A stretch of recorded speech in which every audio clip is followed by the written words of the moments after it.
welcome back to Beyond the Veil Tarot and Astrology. My name is Candice Marie. Thanks for joining me. I'll be your astrologer today. Happy Tuesday. I hope your guys' week is going well. Back at it with another video. We are going to take a look at this up-and-coming ingress of Mars into the sign of Taurus. If you guys like my content, you want to see more of it, click the bell button below, subscribe to the channel, and give me a thumbs up if you appreciate and found this video useful. I always love seeing your guys' comments, so let me know where this is going to be transiting in your natal chart. This Mars transit will be kicking off on June the 8th, 2024, and we will see Mars in the sign of Taurus until July 20th, 2024. So a number of weeks of having Mars going through the fixed Earth sign, Taurus, that's traditionally ruled by Venus. Now, I think that this transit is going to bring a really unique blend of determination, especially because Taurus is an earth sign, so they're generally pretty focused on productivity, but also sensuality and practicality. So we're going to be kind of applying some of these themes to our actions and desires because that's what Mars represents. Now, this placement natally, if you have it natally, it's known for an unwavering sense of determination, a practical approach to life, and also a persistent drive when it comes to achieving your goals. So those of you guys with Mars and Taurus are very grounded, very sensual, and often exude courage in ways that the other signs find very admirable. You guys also have a natural allure in relationships, and you value stability and security, both in love and material aspects of life. Now, I think throughout this transit for all of us, really it's going to be about action that's being taken in a very methodical way instead of being impulsive. We have had weeks upon weeks of Mars in Aries, and this is going to be a very different vibe. We may feel like things are a little slow when it comes to getting going, but once this gets started out, Mars in Taurus actually has extraordinary endurance. More energy is put into satisfying the senses and accumulating material things. So we'll definitely feel that over the next couple of weeks. I also feel like this is going to be a really nice shift, much more kind of down to earth in a sense of the energy, and also a little bit more tender.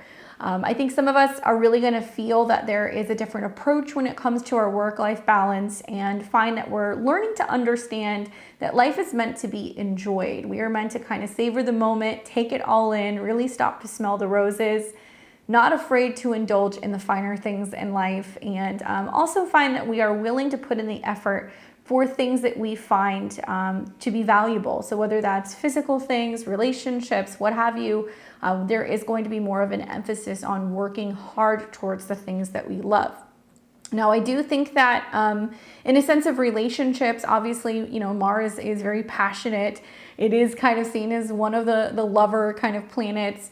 Moving through a sign that's associated with Venus, I think is going to be for a lot of us really prioritizing loyalty and stability when it comes to our relationships. We may find that we are really focused on committed partnerships, working relationships, romantic relationships, and really valuing trust in relationships as we move forward for the next couple of weeks. Maybe we find we're a little bit more willing to go the extra mile for the ones that we love, and have a better appreciation for beauty and elegance because we're going to be focusing on trying to kind of create beautiful surroundings, comfortable homes, so on and so forth. But really for me, I think that when I look at this transit as a whole, there's going to be a whole series of kind of obstacles Mars is going to go through. I see more positive than negative, even though the transit of Mars in Taurus is going to get kicked off with a pretty intense square to Pluto. We're going to see a number of sextiles between planets in Pisces as well as Cancer. So there's going to be a lot of support as this transit kind of moves forward. I think that it's all about careful calculation over the next couple of weeks and really being slow when it comes to our actions and taking things one step at a time. So really focus on the work-life balance, invest energy into yourself, work hard when it comes to your resources, your self-esteem, and sometimes even self-care. And don't forget to relax and rework your priorities. Remember, slow and steady is going to win the race. Now, positive traits that you guys want to watch for throughout this transit is definitely hands down more determination, because Mars in the sign is known for their unwavering determination. Taurus teaches us that brick by brick, we can build something very beautiful, very solid, and through persistent drive, we can actually achieve our goals.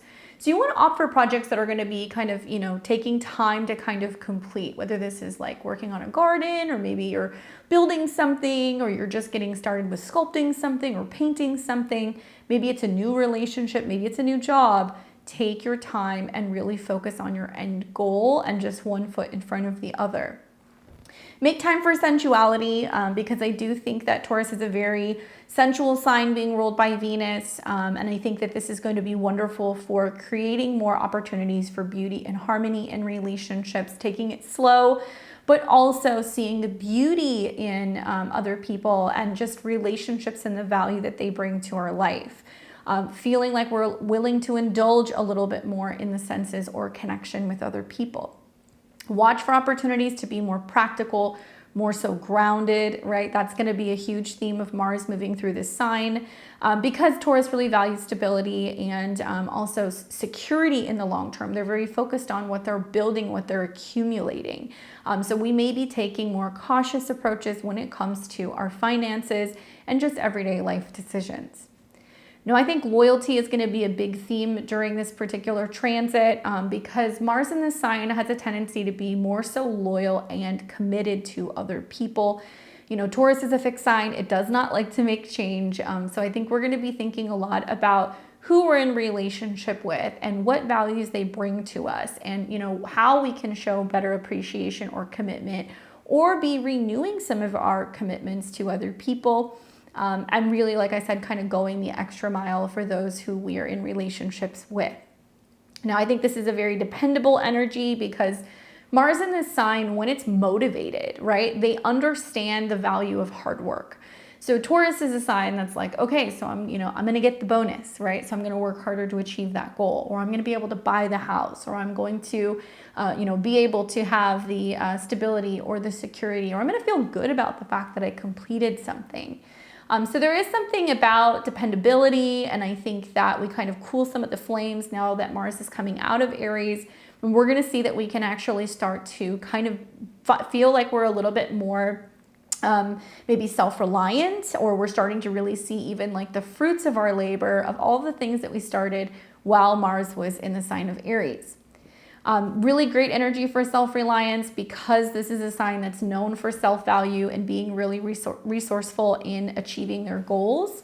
So it's a time that I think it's really worth investing in yourself and learning new hobbies or skills, or learning how to be more resourceful when it comes to Taurus related things. This is a wonderful transit if you want to learn how to garden, if you want to learn how to preserve foods, or to properly cook or grill something, if you want to learn how to do some kind of artistic craft, especially anything kind of connecting to like jewelry or beading or sewing, especially more traditional hobbies, because Taurus can be seen as a little bit more like reserved.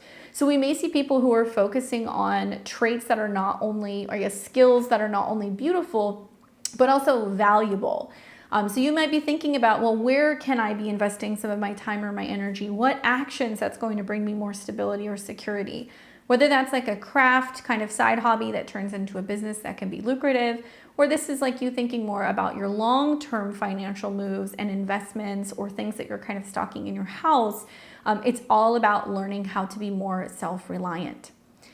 This is also a steadfast energy. Even though Taurus is slow, I see this as Taurus being a sign that stands their ground, and they're not willing to back down.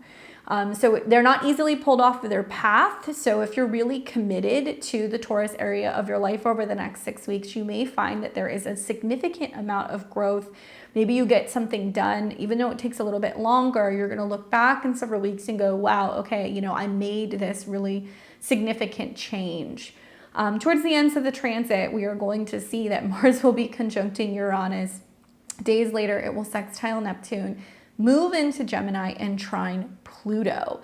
So these are big energies as Mars is going to be making some contact and aspects with outer planets. Likely the tail end of this transit is going to be realizing how we can innovate in how we're doing things, how we can adapt new ways of living, how we can become more resourceful, independent.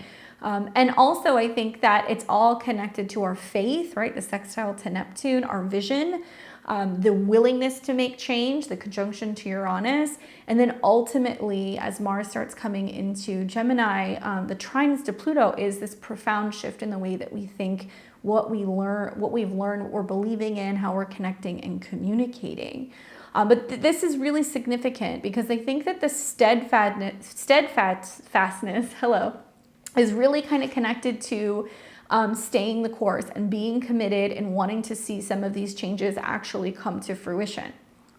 Practice resourcefulness any which way you can, because that's definitely one of the themes with Taurus. Even in the face of challenges, we learn how to make something out of nothing.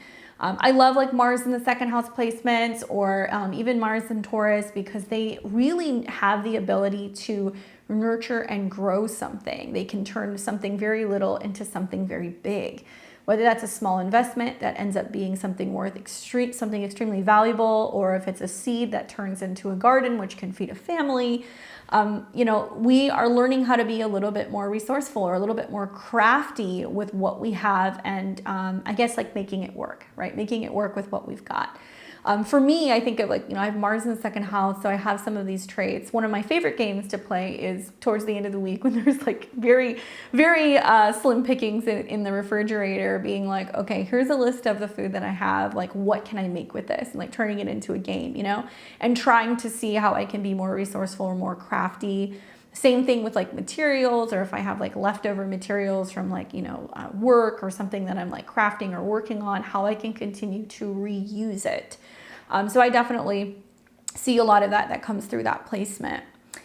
For some challenges, because there are some challenges, after all, you know, Mars is in the sign of Taurus. That's the opposite of Scorpio, where it's traditionally at home.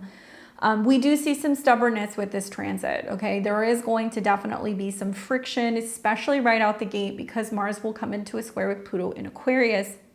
So Mars and Taurus can be a little stubborn, right? So they will dig their heels in a little bit. They can sometimes be resistant to change and holding on to, you know, positions, even when it may be beneficial to adapt. Now, here's what I'm going to tell you guys, okay? Whether you like it or not, the universe is working in our favor. We don't always see it that way, but it is working in our favor. So when I think about how the transit's going to begin with a square to Pluto, which is going to represent some challenges, you know, outside of ourselves, or the need to kind of like integrate and make some shifts to evolve, and then eventually come into conjunction with Uranus, change is on the horizon, guys. There is big changes coming in the Taurus area of your life. In recent years, we've seen eclipses there. If you look back the last couple years with the North Node in Taurus, we've had eclipses there. We also have had Uranus going through Taurus for the last several years. And I think about like 2020, 2021, 2022, you know, Saturn in Aquarius, square Uranus in Taurus. This is an area of our chart that has been due for an upgrade for some time, okay? So it's important not to resist change. It's important to approach change in slow fashions, you know, one step at a time, so we're not feeling like we're kind of getting like, you know, kind of whiplash by all of the changes that are happening suddenly. We want to ease our way into some of these changes that are coming rather than doing it all at one time. In doing so, we're building up, you know, the capabilities of being able to accept change and kind of going into it in a way with grace and not fearing getting outside of our comfort zone or making, you know, sudden dramatic changes with our food, with our finances, with our banking, with our personal resources, our possessions, and also our self-esteem. Sometimes with Mars and Taurus, there can be a sense of like, after coming out of Aries, you know, the feeling of like wanting to put things on kind of like, you know, cruise control. You know, we want to slow down, we want to get comfortable. So there can definitely be, for some people, this feeling of being a little lethargic. And so, you know, sometimes we see laziness or procrastination kind of come up with, you know, Mars going through Taurus, especially if it's not motivated, right? So motivation is a big thing. You know, the North Node is still in Aries. It's going to be there until the beginning of 2025. So actually Mars transits are quite important because they're going to be kind of shining a light on where that North Node in Aries is experiencing some kind of significant soul growth. Now, if we think about Aries, first sign of the zodiac, ruled by Mars, this is about life. This is about taking chances. This is about being a trailblazer. This is about being independent and fierce and entrepreneurial. And Taurus, being the next sign that, kind of comes from that, is what we actually achieve from taking some of these risks. What food, money, resources, stability, and security, or a feeling of just being like, yes, I built this, comes from taking some of those chances. So something you want to think about is that if you're feeling unmotivated during this transit, sometimes having some sense of like a carrot at the end of the line, kind of like incentivizing you to kind of get something done, can be helpful. Rewards are going to go a long way during this transit. So if you're feeling unmotivated, maybe it can be something as simple as, okay, here's my goal. This is what I'm hoping to achieve within X amount of time. When I get to this point where I've achieved that goal, I'm going to reward myself, and this is how I'm going to reward myself. So it can be something beautiful that you're buying yourself. It can be something valuable. It can be that you're, spoiling yourself and taking yourself out to a day at the spa, or maybe you're going to buy something, nice for a friend or a family member. It's also about focusing on the end result and what you're able to actually achieve. So you want to be thinking about, wow, how's it going to feel when I reach that goal, or when I kind of hit that number, and keep motivating yourself. And yeah, you're going to get a lot further with honey than with vinegar. So even if you're dealing with like working with team building at work, and if you're like a leader of sorts or like a manager, maybe it can be something as simple as, hey, when we reach this goal, this is something we're going to do for the staff, or we're going to give, a percentage of whatever we bring in bonuses. We need to have some sort of incentive to kind of keep people from, feeling lazy or procrastinating. Don't beat yourself up if you're feeling a little bit lower energy as well. I think that I don't think it's going to be as difficult in this particular transit, because out the gate we're going to see a square to Pluto. And so by the same token, we also don't want to be motivated by fear.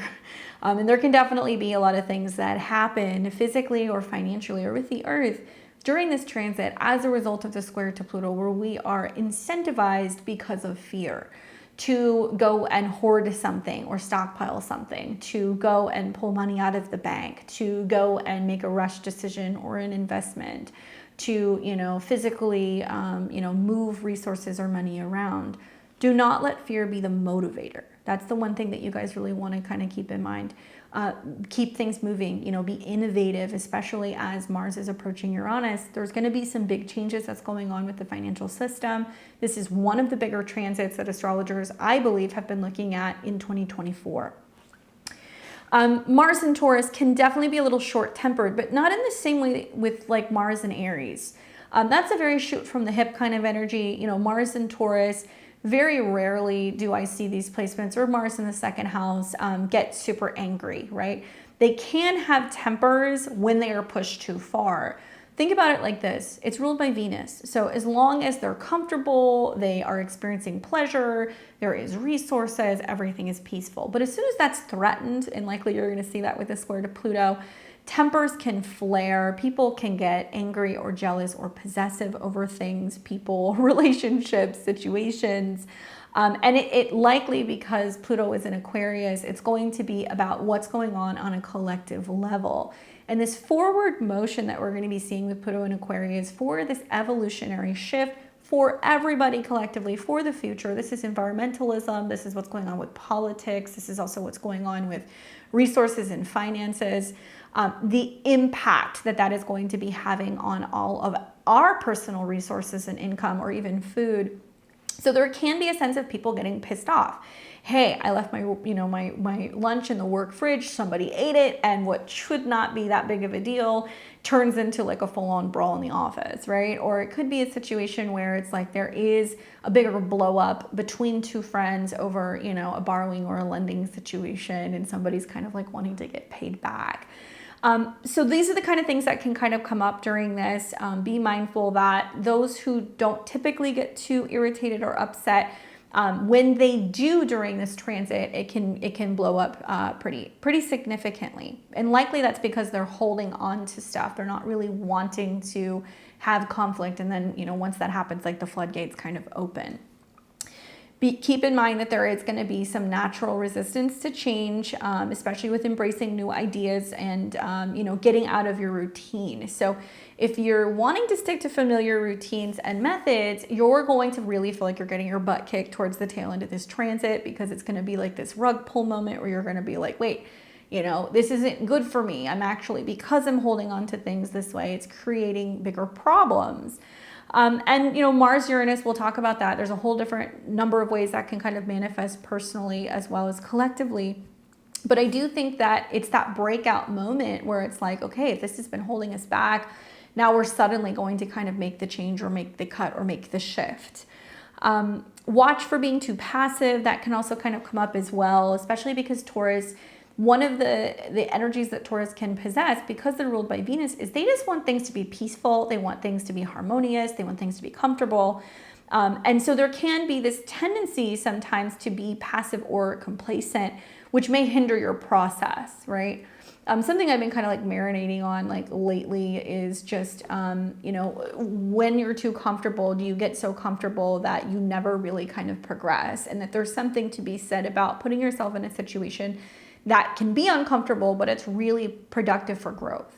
Prime example, not, you know, feeling comfortable going to the gym, not wanting to work out, not wanting to be that environment, but pushing yourself and starting to see the results that you're getting within your body, your confidence, right? Your energy levels, going out and doing something outside of your usual kind of like social routine. It's uncomfortable. You don't really know people, but you're putting yourself out there, and it can be really exciting, and you can have the opportunity to kind of connect with new people. So we really want to be looking at, well, where are we too comfortable? And don't worry, because the universe will check those of us who are a little too comfortable with some of the squares and conjunctions. And where is the sense of safety and security, or being too conservative or too resource focused, or too comfortable with how we're eating, how we're spending money, or whatever Taurus related things that's actually hindering our progress, right? So that can come up. Definitely watch for overindulgence, because Mars and Taurus can have a tendency to do that. We can see that there can be a tendency to overindulge in material comforts and pleasures. It could lead to unhealthy habits. It could be about overspending, overeating, overindulging, you know, feeling like we have to buy all of the things, consume all of the things, you know, spend all of the money, eat all of the stuff. But by the same token, I also think about how, you know, Mars rules the North Node. So if Mars is going through Taurus, we really have to, you know, take a second, take stock, and ask ourselves, you know, what do we value? What do we want?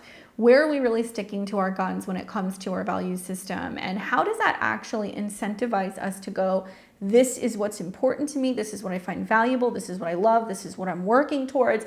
And I will do anything necessary to be able to get to, you know, from point A to point B, even if that means making some changes, kind of pivoting, improvising a little bit throughout the process. Just watch for the overdoing it energy, because that can definitely kind of come up. We may see that a little bit also as Mars is kind of sextiling with Neptune. There can be some stuff where we're overindulging in, you know, the seafood, the booze, the drugs, the, you know, fancy dinners. There can be a sense of, I think, a lot of people spending money like it's going out of style. I definitely think that that's going to be a theme that we're going to see. So who is this most important for? You're probably asking. Well, obviously Mars will be going through the sign of Taurus. So if you are a Taurus sun, moon, or rising placement, if you've got a North Node there, if you've got a personal planet in Taurus, if you have a natal Mars in Taurus, you'll have your Mars return at some point over the several weeks that we have this transit. But it's also going to be important for my Aries and my Scorpio risings, because you guys are ruled by Mars. So you'll really feel this ingress. We'll talk about where this is happening for all 12 signs. So just as a reminder, if you wait to the end of the video, I will take you through the 12 signs, show you where this is going to be happening for your personal chart. But also something to kind of think about is this is important for everybody, even though it may impact these 3 signs a little bit more. Because Mars rules the North Node and it's going to be making some aspects, that's going to be impacting everybody kind of collectively. Now, Mars transits, right? Mars brings the passion, it brings the combativeness, it brings the competition, it brings the heat. Sometimes we can see themes revolving around heat and cutting and severing. We can also see themes connected to war, combativeness, conflict, death. These are connections to Mars. Not necessarily Taurus per se. I do think that it is possible that this is going to make people a little bit more passionate because it's moving through that sign, whether that's romantically or sexually, more passionate when it comes to, you know, their relationship with food, with land, with the planet, maybe feeling like they want to take more actions when it comes to, you know, taking stock of their personal resources. Sure. Can people get a little bit more heated about what's going on with the financial, you know, kind of happenings in the world? Absolutely.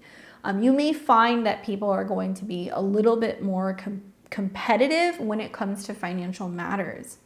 Now, I think about just in recent weeks, you know, some stuff that I've just kind of picked up that I'm curious to see what happens, you know, down the road is I have personally noticed that there's been a lot of chatter going on with the president, at least here in the United States, the presidential kind of candidates, both, you know, Trump and Biden and also, you know, RFK, all of them have been talking about, you know, this future of America and what role potentially cryptocurrency and or Bitcoin may play for the future of America and what their kind of perspectives are. They're all different. I think it's very fascinating that at least for the two primary candidates, both Biden and Trump, they have become very vocal about their perspective on cryptocurrency, now accepting donations in cryptocurrency and making some pretty significant comments, and also some legislation that has really pivoted in the United States in regards to the financial system, government oversight and involvement in regards to crypto holdings. Why am I talking about this? Well, I'm talking about this because Taurus rules money, okay?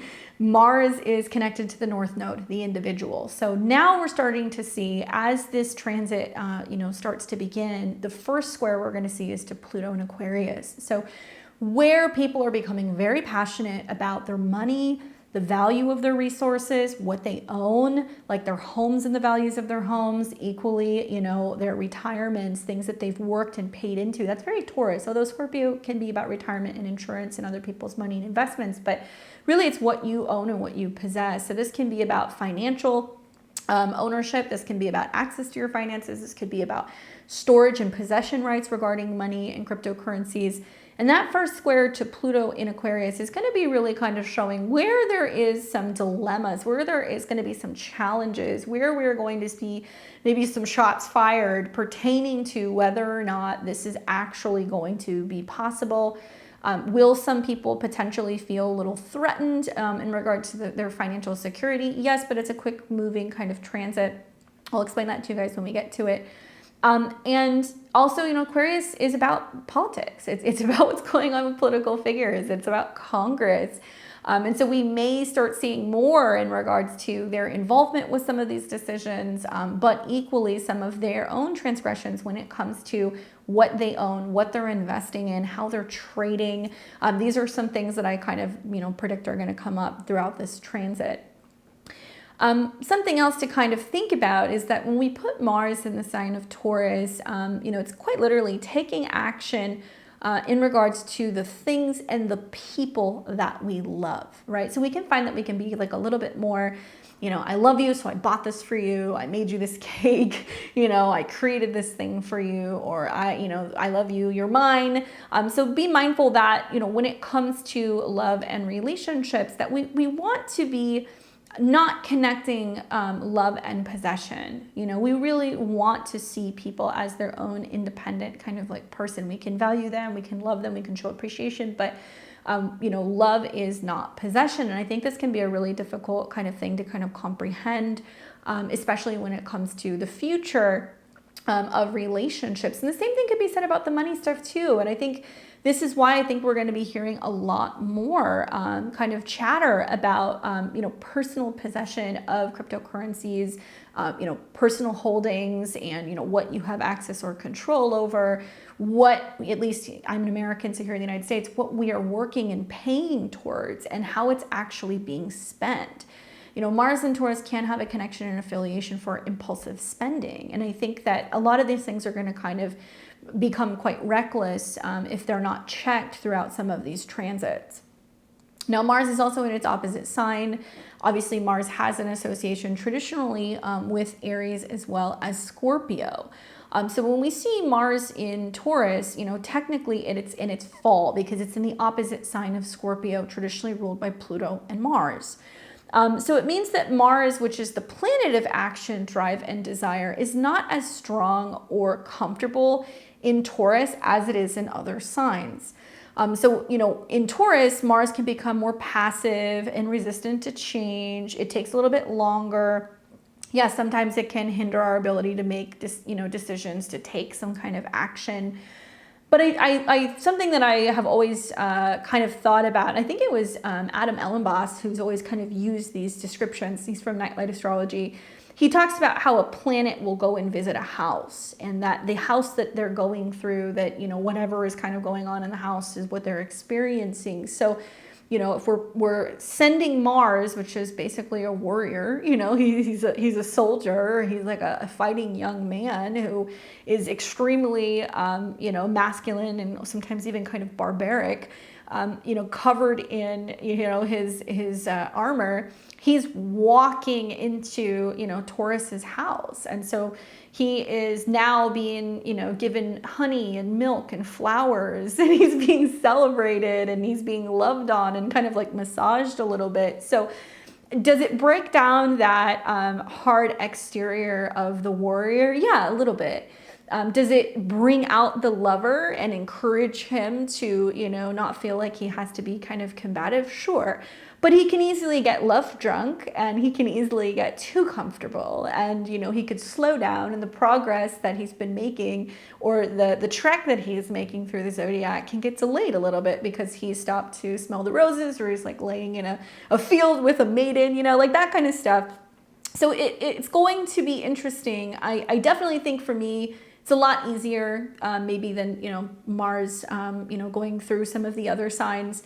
But I do think that it is going to be, really encouraging us to focus on what we love and taking action for the things that we love, and doing it in a way that can be productive, focused on the end goal, but not combative, which I think can be really, really positive for long-term kind of building physically, financially, but also in relationships. Something else to consider is, like I said, Mars is that ruler of the North Node. So I'm not going to sit around and tell you guys like, don't indulge, don't spend, don't do this or don't do that, because actually, Mars is important. It is kind of saying, no, we've already initiated some things. Now let's kind of enjoy. It's about really taking the time to savor something. I think Mars going through Taurus.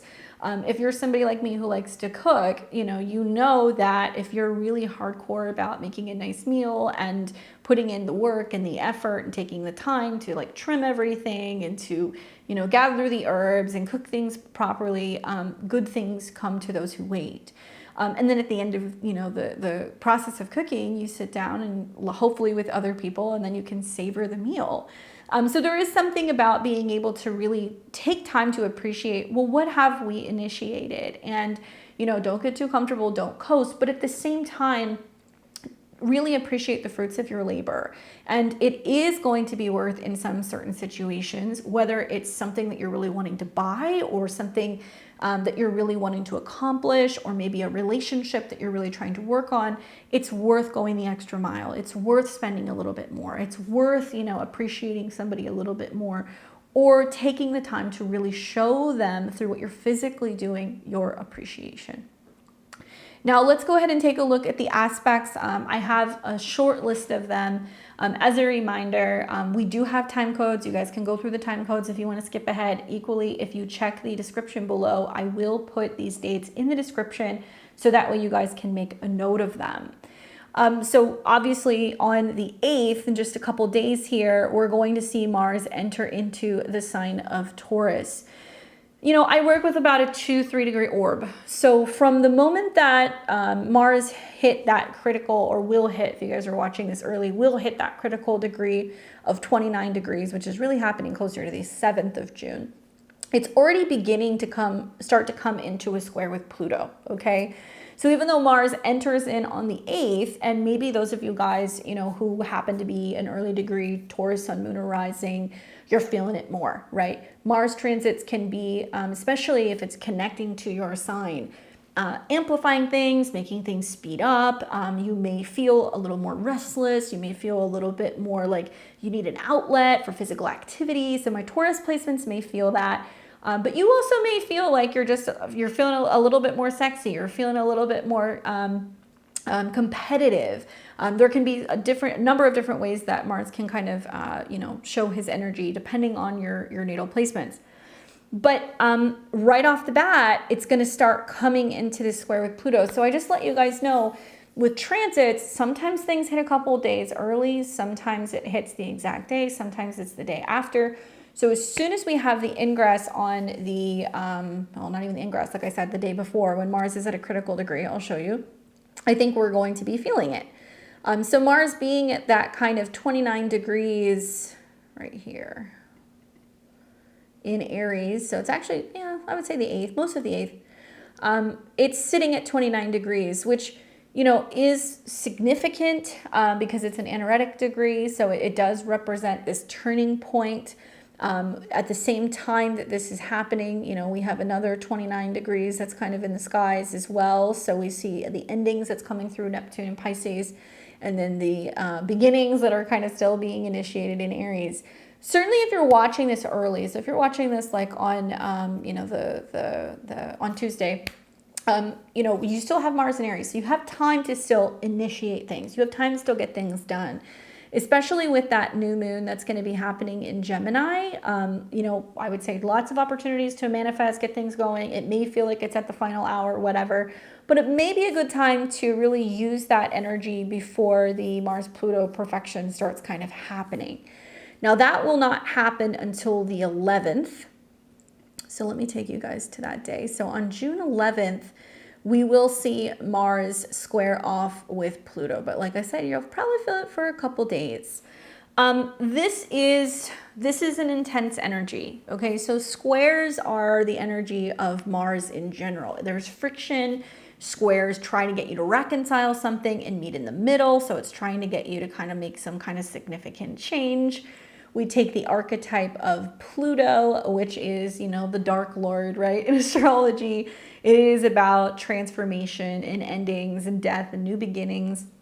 And this is happening on a collective level because Aquarius is about humanity. So for me, squares are very critical, especially when it's involving some of the heavy hitters in astrology, like Mars or Pluto, the two planets that are associated with death, war, combativeness, conflict, violence, right? These are things that we see. So this square basically means that some of the action, some of the cutting back, the severing, some of the conflict, some of the, I mean, I think Mars has direct connections to fire, is having a huge impact on humanity. I think that Taurus is connected to livestock, and whether this is cattle, whether this is the chicken farms, whether this is the farmers markets, whether this is the farmers in general, which have been protesting for years all over the world.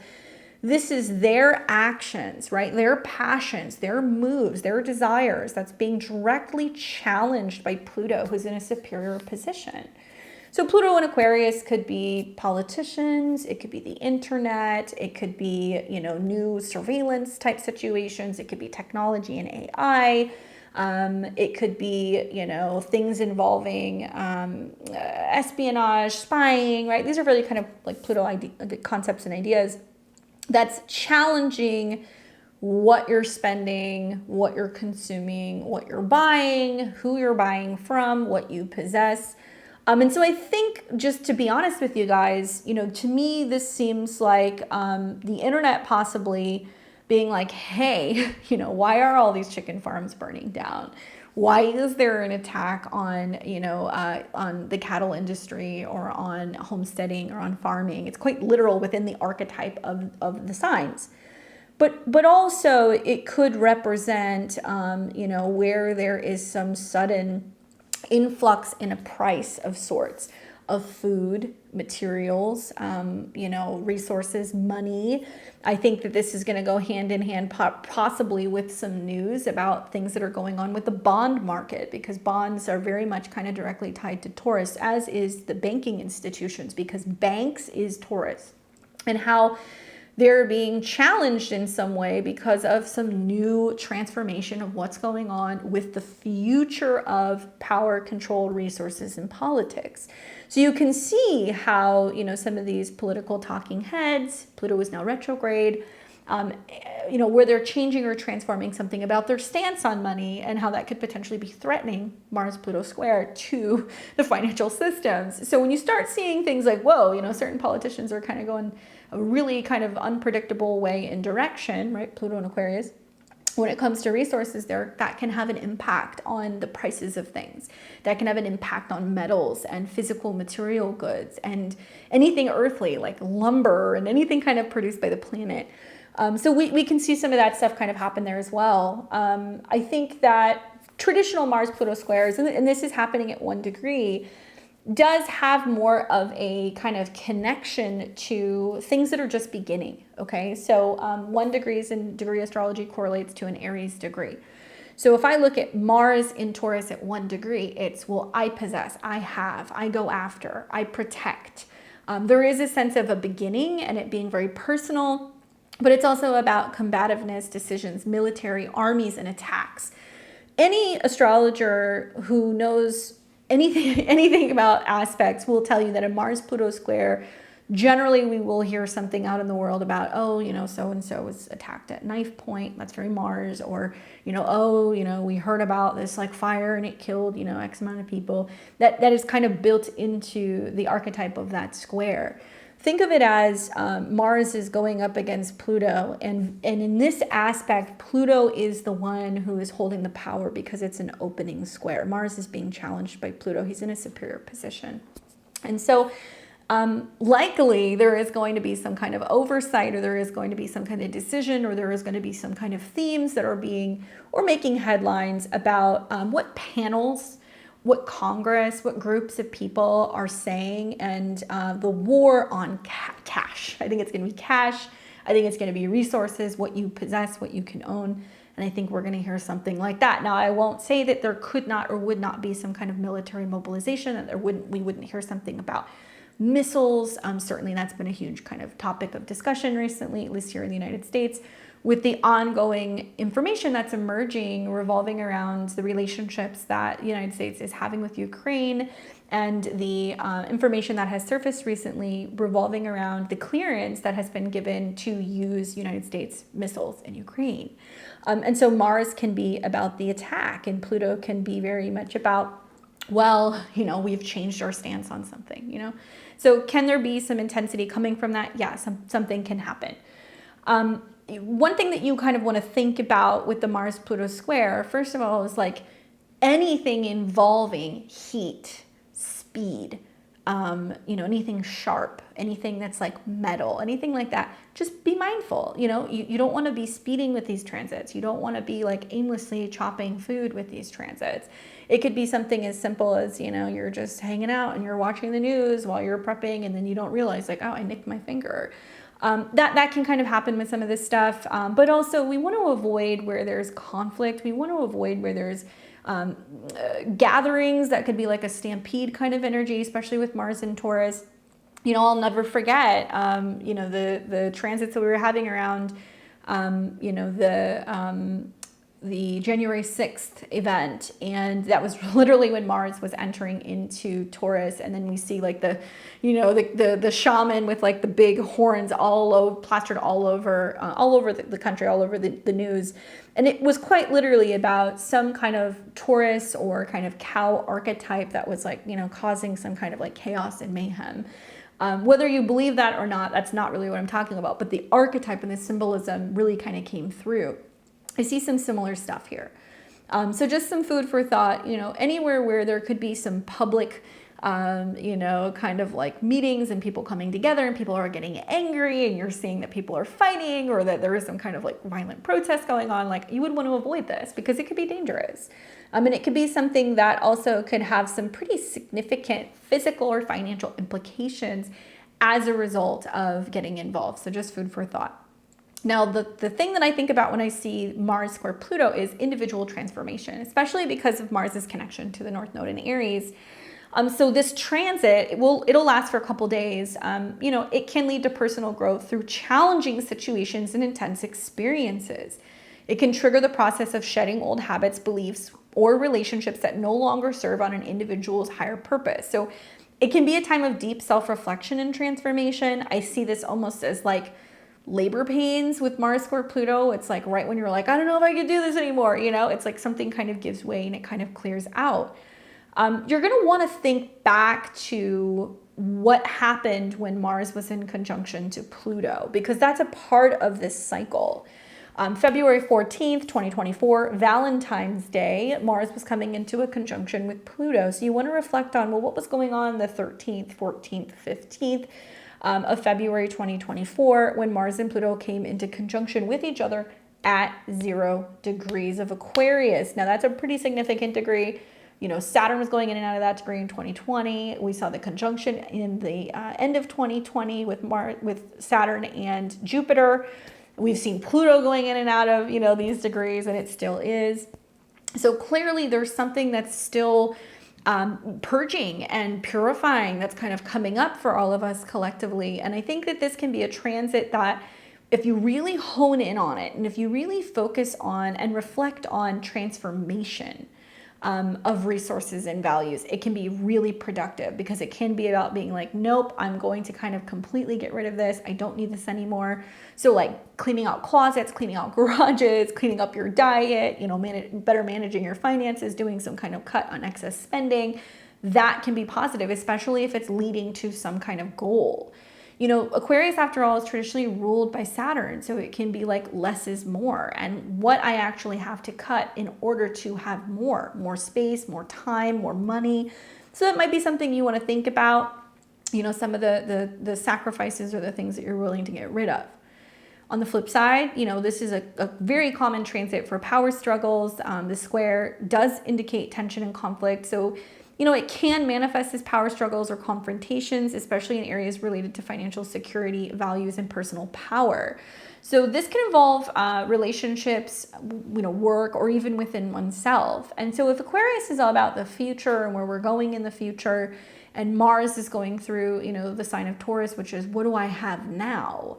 I think a lot of people are going to get kind of combative about, well, you know, if this is where the future is going, how does that impact me?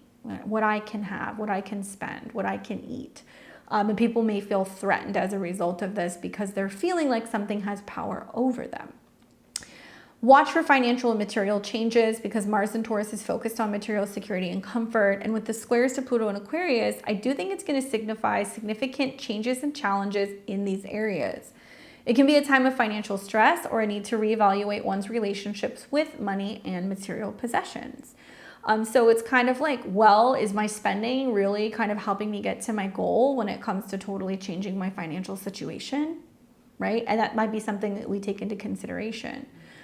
Is it in alignment with where I'm trying to go? We might kind of look at that and go, well, maybe not. I need to make a change.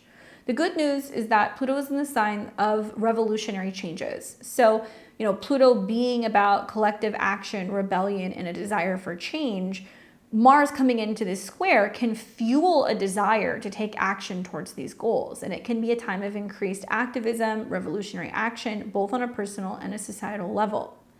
I do think this will materialize as breakthroughs for growth, especially after we come out of the square and we start seeing it kind of come into conjunction with Uranus.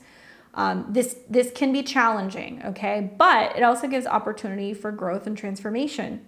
So we can have breakthroughs where we felt stuck or stagnant. And it can really, you know, like be a catalyst for significant personal and collective changes. I think it's going to be important with squares to take into consideration that we need a sense of balance. If Taurus is very personal and what I have, my needs and my possessions, You know, Aquarius has this connection to the collective. So we're going to feel like there's something at odds between what individuals need and what the collective needs. So it may highlight the tension between individual needs and collective goals. So it can be a time for balancing these personal desires with the needs of a community or the world at large.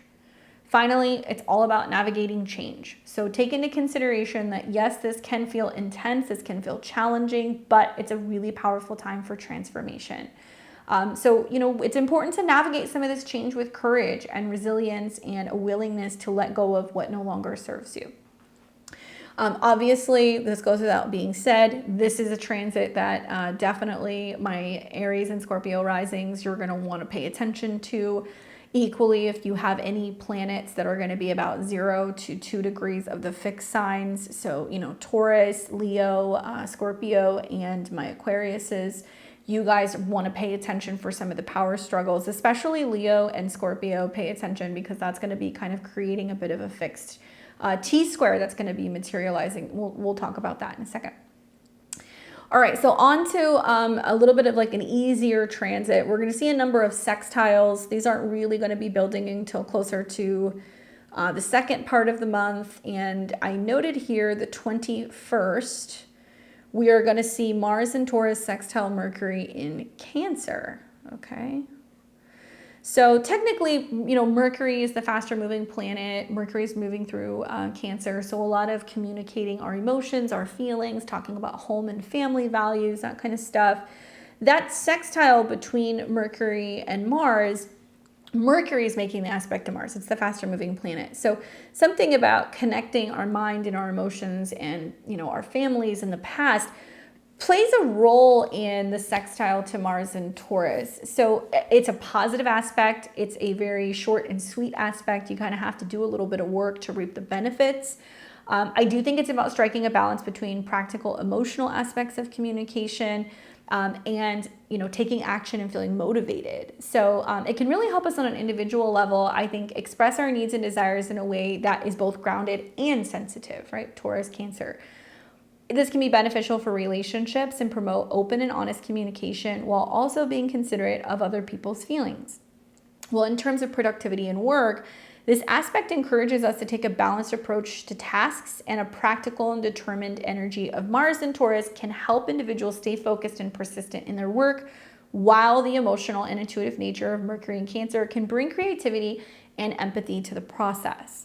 Now, it looks like it's going to be happening, I think it's either going to be around 8 or 9 degrees, so that's kind of important. So let me look at that really quick. Yeah, it's going to happen around 9 degrees. Okay, so yeah, right around here. So 9 is about what we're learning, right? It's about laws, it's about our beliefs, it's about philosophy, it's about travel. So I think that we're going to be wanting to share more our perspectives about our financial goals with our family. We're wanting to do more around the house or with our roommates, or potentially, you know, when it comes to searching for a home or updating something. So, you know, what we're learning, I think a lot of it can be learning how to be more self-sufficient. But I also wonder if this is going to have some kind of connection to people talking about and discussing, you know, what's going on in my home country and like what's changing and like what's evolving. Obviously, hours later, we are going to see that we are going to, you know, have a full moon, which will be in Capricorn. This is also with the sun in Cancer, so it's just coming off the backs of the, you know, the summer solstice. It was here in the northern hemisphere. So between the summer solstice, or the solstice point, was 0 degrees sun in Cancer, which is that reset point, right? We have 4 of them a year. So this is about initiating and taking action, because Cancer is a cardinal sign when it comes to our home and our family. So that peppered in with a sextile, and then we've got a full moon in Capricorn. It's like, you know, for a lot of people, it's like school's out, kids are home, you know, like who's doing what, who's getting, you know, getting the kids taken care of, or who's coming to visit, or where are we going for, you know, for summer break. There can be a lot of like communicating and connecting with people. Very, very busy time between all of those things happening at the same time. So communication is likely to be a huge factor in our actions. All right, so another transit that we're going to see is going to be on the 24th of June. And you could almost miss this one if you're not looking for it. But I didn't want to overlook this one because Mars will be quincunx or inconjunct the South Node. Okay. So we've got something about the ruler of the North Node, which is action, passion, desire, coming into conflict with the South Node. Ironically, both are ruled by Venus, okay? The good news is that Venus is kind of harmonizing with Mars. You know, we're going to see that those are going to be in a sextile with one another, so they can work together. But the inconjunct or the quincunx is an aspect that is irritated and needs to be reconciled.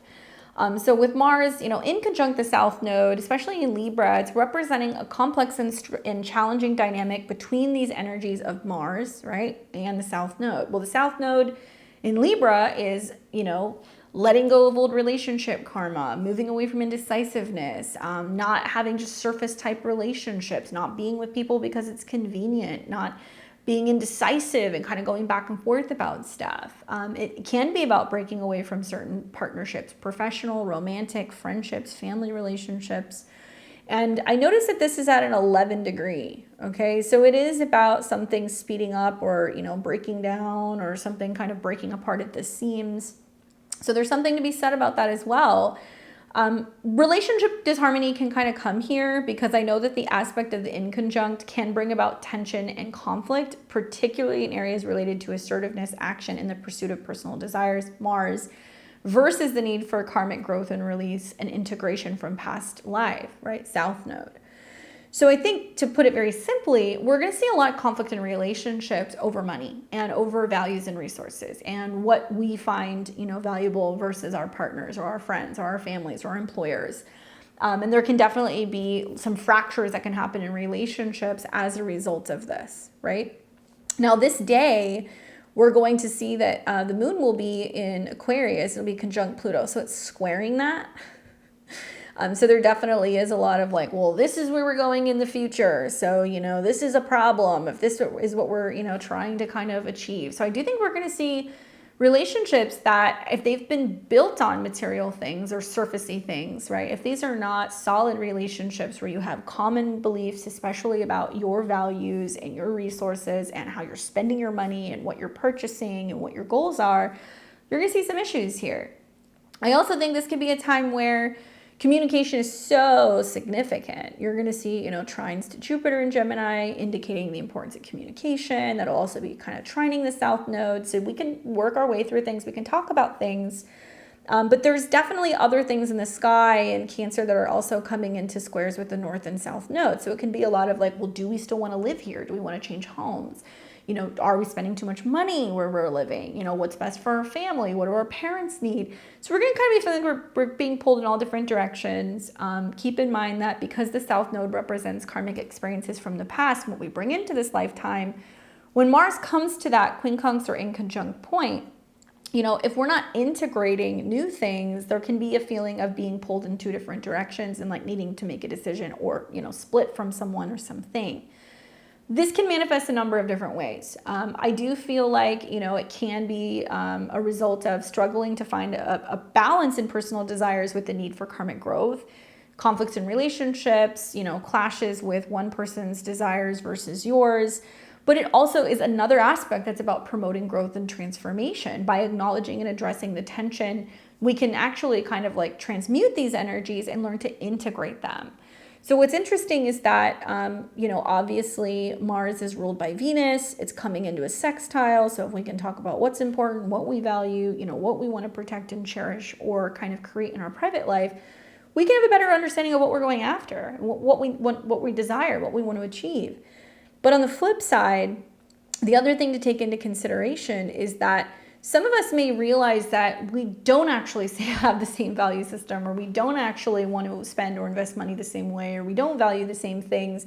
And it can be some sudden realizations that's like, wow, we're not on the same page, right? You want a life of X, Y, and Z, and I want a life of, you know, simplicity and less is more. And so it can be this kind of like, almost like watershed moment where it's like, okay, this is clearly fracturing us. Now, also, it can also be that you're realizing that you want to make changes with who you're banking, where you're keeping your money, what you're investing in. So that can be something else that can kind of come up as well. So just some food for thought on that. Try to navigate that as best as you can. But if you notice that there's some tension, now you know why.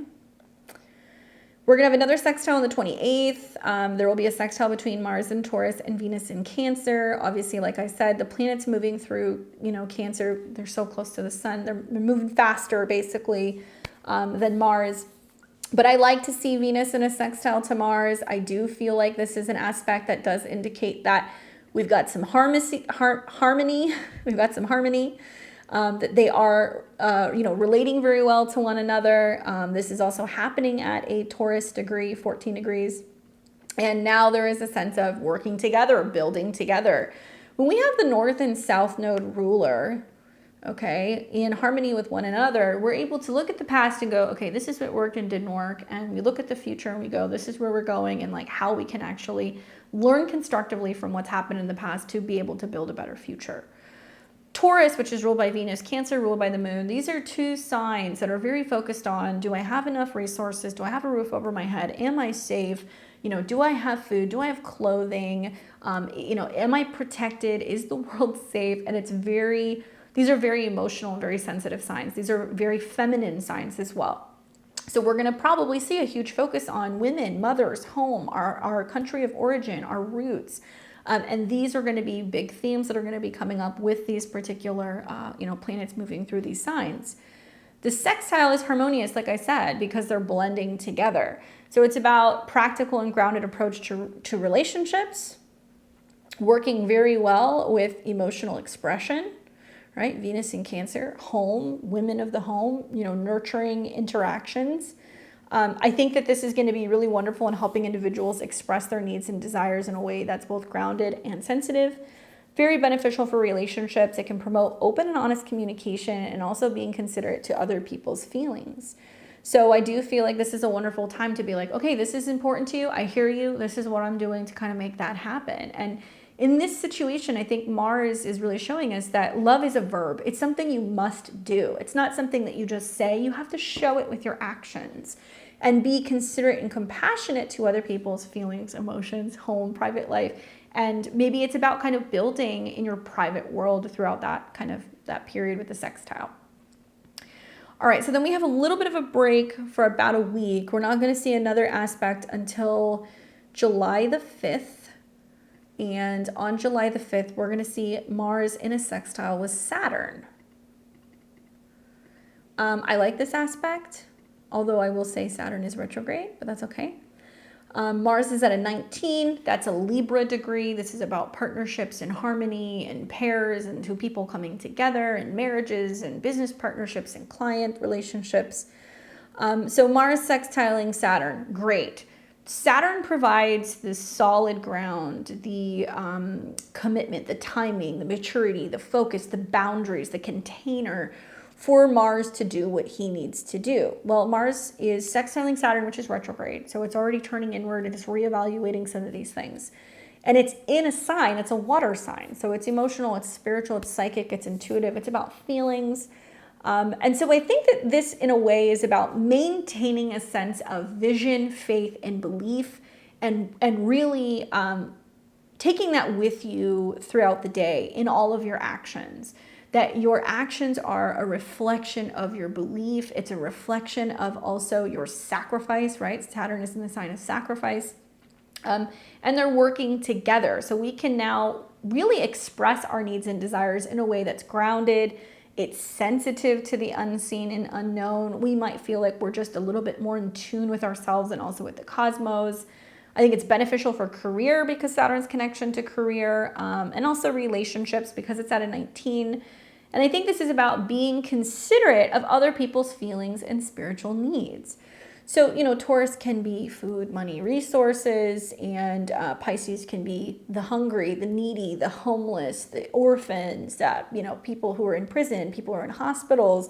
This is great for any kind of like philanthropy work. This is great for food drives, clothing drives, any way where you can help other people who are in need and give back. And I think that really those who are going to be seen as like the heroes, because that is an archetype of Mars, is going to be people who are like herbalists, people who work with food. So, you know, it could be people who work in food production. It could be people who are farmers. It could be people who produce food and resources, and they are supporting people in need. So watch for some of those kind of Taurus archetypes to be kind of coming in. This can also, on the flip side, you know, Saturn is retrograde. It's in the sign that's also associated with Neptune. This can be lack of vision, lack of oversight, lack of leadership, and the impact or the lack of taking responsibility or accountability for things eroding, and the impact that this is likely having or beginning to have within the food systems, the financial systems, within the grid, energy, you know, stuff like that. The impact that weather or water can be having on the planet, or having on, I think a lot of it's going to be dealing with electrical things, especially as Mars is getting close to Uranus. However, it's a positive aspect. It takes a little bit of faith and vision to be able to kind of help us stay motivated. Meditate on, you know, things that you're accomplishing. Meditate on change. Meditate on breaking through barriers and being able to be brave and overcome some of the challenges. Because I think that's really the key takeaway from this. We see like a new moon that's kind of setting up at this time. So it looks like we've got Venus pretty close by with the moon. It's still in a sextile to Taurus. We've also got this new moon that's trining Saturn. So we've got a sextile and then another sextile here, where really the vision and the faith and the sacrifice of Pisces is helping us make the necessary changes that we need to physically and financially to set new intentions about our home, our family, and our private life. So they're all working together. I like that in that sense. I think it's really great. Then we have the big one. Okay, so this is the big boom. I think about how we had and granted this is a little different, but a couple summers back we had the Mars North Node Uranus conjunction at, I think it was 18, I want to say it was 18 degrees of Taurus. And I did a webinar on it. I talked a lot about how this is going to change the future of jobs and innovation, and how it's going to, you know, start killing off like, you know, hospitality and food and certain services, and just the impact that that was going to have on job numbers. And that ended up happening. The North Node is not here, so I'm not saying it's going to do the same thing. But when you're taking the energy of Mars, which is about that force and passion and dedication, Mars is the tip of the spear, right? It is the arrow, it's the sword. And you're merging it in a conjunction, which is the strongest aspect you can have in astrology, with Uranus. We're going to see some meltdowns, literally or figuratively. So this will be on the 15th of July. Now, there's a number of other things that are going on, but I just want to focus on this, and then I'll kind of build, you know, Mars and Taurus, conjunct Uranus. It's about a significant and potentially transformative period of time for collective experiences. And I think this will reverberate because of Mars's connection to the North Node. I do feel like this can be about some kind of breakthrough of, you know, financial freedom because of Mars's connection with the North Node, and it's in, you know, the sign of personal possessions. I think that this can be an aspect that's combining kind of the determined, central, practical energy of Mars with the innovative, rebellious, unpredictable energies of Uranus. And Uranus is not comfortable in Taurus. It wants to stay the path. It does not want to get jerked all over the place, and that's what's been happening. Uranus is direct, okay? And now it's in the third decan. So now we're starting to see the global effects, where the first decan's personal, second is kind of like, okay, we're seeing it out in the world. But when we see these conjunctions happen in the third decan, we start to see the shock waves kind of ripple, and it affects the whole world. So collectively, you know, this could signify a time of intense change and innovation, particularly in areas related to finance, material security, and values that underpin our society. The conjunction of these two planets in Taurus, which is about stability and material comfort, suggests that the changes and the innovations occurring during this time will be focused on these areas. So the transit can bring about sudden and unexpected changes that disrupt the status quo, challenging individuals and societies to adapt and evolve. It can also inspire collective action and rebellion against oppressive structures as people seek to break free from constraints and embrace more liberated and progressive ways of living. So we've got this at 26 degrees, right? Which is wallets, banking, resources, food, the planet, all of these kind of double Taurus-y related things. We've got Venus is the dispositor, which is going through the sign of Leo. Just days prior, it makes an opposition to Pluto. So we're already feeling like, whoa, when it comes to some of this stuff, you know, there's some tension that's building.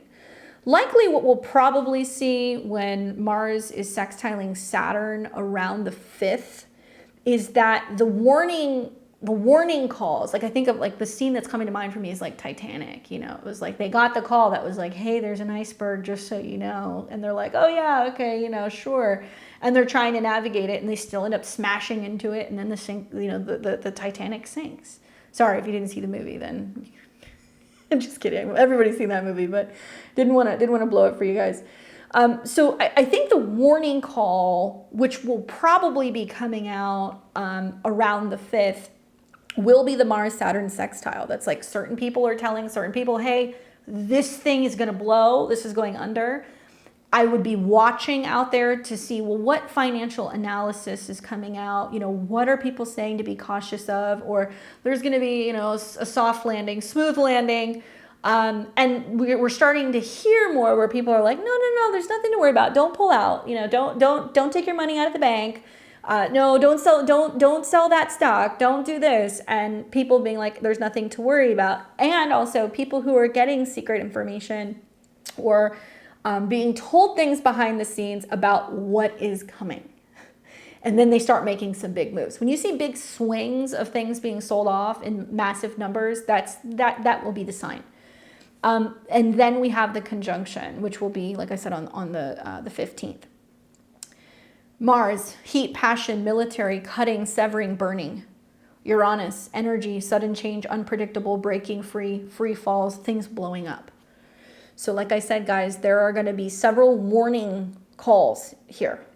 I think the first one is going to be the Mars sextile Saturn, so that'll be on the 5th of July. I think the second one is going to be when Venus comes into an opposition with Pluto, which is going to be happening on the 12th. And then we are going to realize, oh, the shit is hitting the fan on the 15th.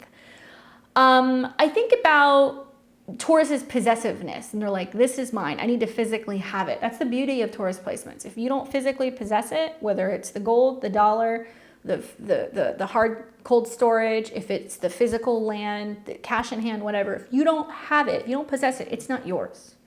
This is not going to be a time to screw around and be leaving money on exchanges and hoping that there isn't glitches and other things that have been happening in recent weeks. This is not a time to be caught with your pants down and not have some extra food or extra cash on hand. This may be a time where people are going to be more angry, agitated, and combative about needing to get what they want. So knowing that these energies are kind of coming, it does kind of pay to be prepared. Now, the other thing to kind of think about is that, you know, we've got a transiting moon in Scorpio. So this moon in Scorpio will be coming into an opposition with this, right? So not only, you know, the day prior did the moon go into Scorpio, which is already, you know, in its detriment, where we are seeing lots of intense passions and emotions and things kind of heating up. But it will square Pluto, which is emotionally threatened, square Venus, where it's not getting needs met, and then it's going to immediately start coming into an opposition with Mars and Uranus. Now, I like to use the moon as the trigger for things. And so part of me does kind of wonder, like, do things really start to kind of melt down? I think that's so appropriate. Mars, Uranus, melt down. When we see the moon start coming into an opposition with Uranus, which looks like that's going to be in the kind of midday period on July 16th. Now, what day is that? That's one thing I don't have. So that's going to be on a Tuesday. I would be watching the market like a hawk this entire week, because likely you're going to see some pretty crazy swings, and then you're going to see some kind of declines. And I've heard a lot of other people who are specifically just into finances, and then people who are into financial astrology, really keep referencing like, hey guys, after mid-June, things are going to get a little sticky. And so I think that this is kind of mirroring possibly what they're seeing. But that moon, which is ruled by Mars, right, which is in detriment, and then we've got Mars in its fall, kind of saying the same thing, that there is definitely something where people are getting kind of freaked out, worried about some situation, you know, concerned about something, and then we're going to see kind of the physical or the financial kind of ripples of that. Mars Uranus could also be wildfires, you know, something where we're seeing that there's a massive amount of land that's kind of burning. It could be something connecting to heat and pressure and things connecting to volcanic activity, or something also connected to fault lines, earthquakes, changes in, you know, pressure.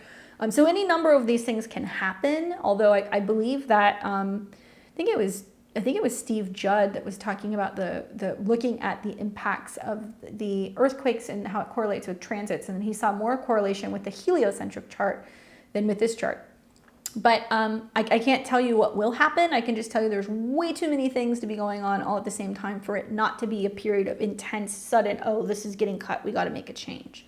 And I don't think it's going to be a good cut. I think it could be rate hikes. I think it could be, you know, these interest rates going up. I think it could be food prices going up. I think it could be extreme heat, internet outages, and things like that could be happening as a result of this connection. Watch the markets. Watch electronics overheating, cars overheating, us having meltdowns. I mean, I guess the cherry on top of all of this is that it is happening in conjunction to Algol. Okay, Algol, which is like the, you know, the demon head star, which can be about actual demonic possession if you believe in that stuff. It could be about entity attachment, black magic, things connected with alcohol and spirits. This is not a time that you want to be laughing and playing and drinking your face off and acting like everything's okay. This is a time where there can be more issues with assassinations, people being shot at, beheadings, you know, connections also to violent attacks.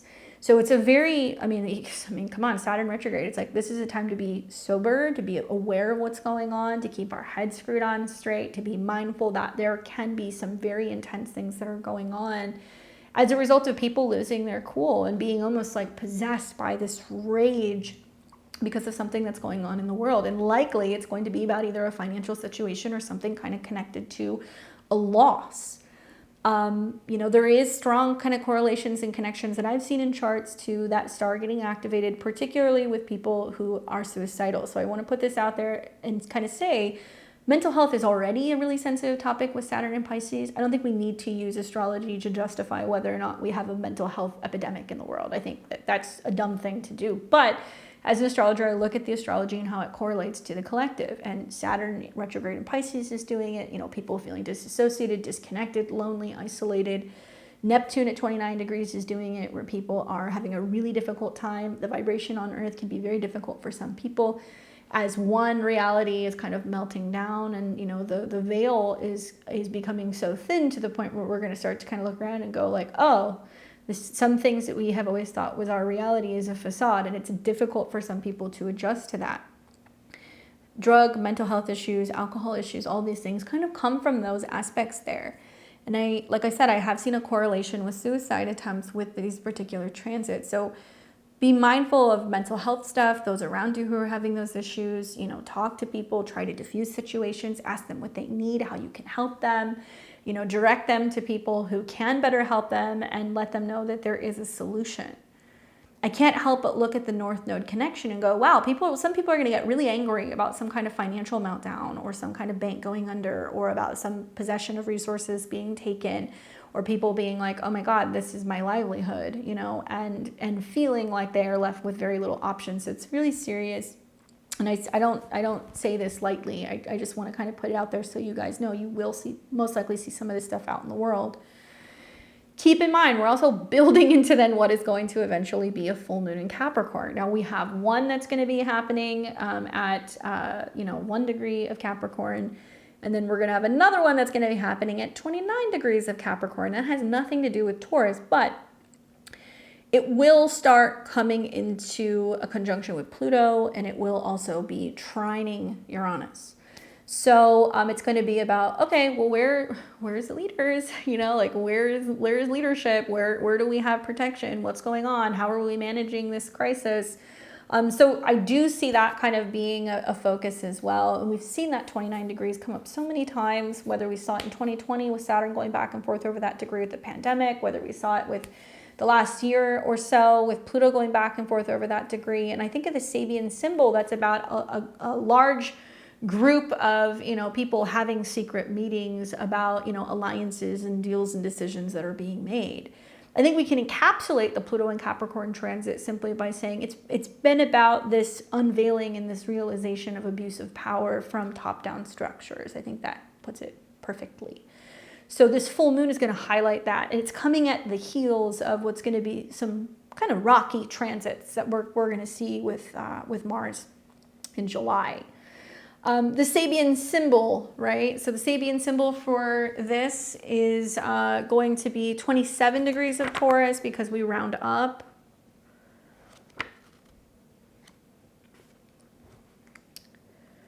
Okay, so 27 degrees of Taurus. Where is it? A squaw selling beads. The keyword is detachment. How appropriate with Mars conjunct Uranus. It's like, drop it.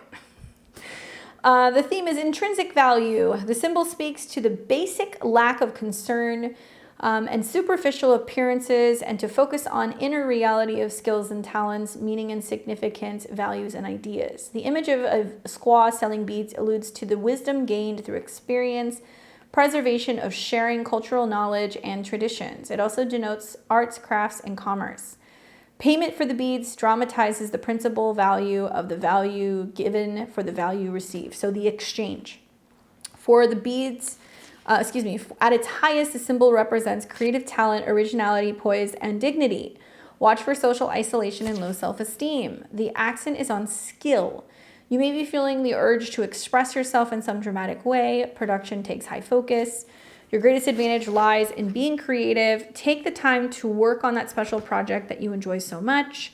Guard against selling yourself short and undervaluing what you have to contribute. Withdraw is not the solution. Stepping stones is creativity, skill, experience, cultural traditions, depth of character, industry, commerce, arts, and crafts. The Mars connection to the North Node and the conjunction to Uranus is this human impulse to create, to build, to create life, to see the beauty, to want to grow things, to want to see things as valuable. But Aries is the self. So it's about seeing our value in society, seeing the importance of believing in the self and building the self up.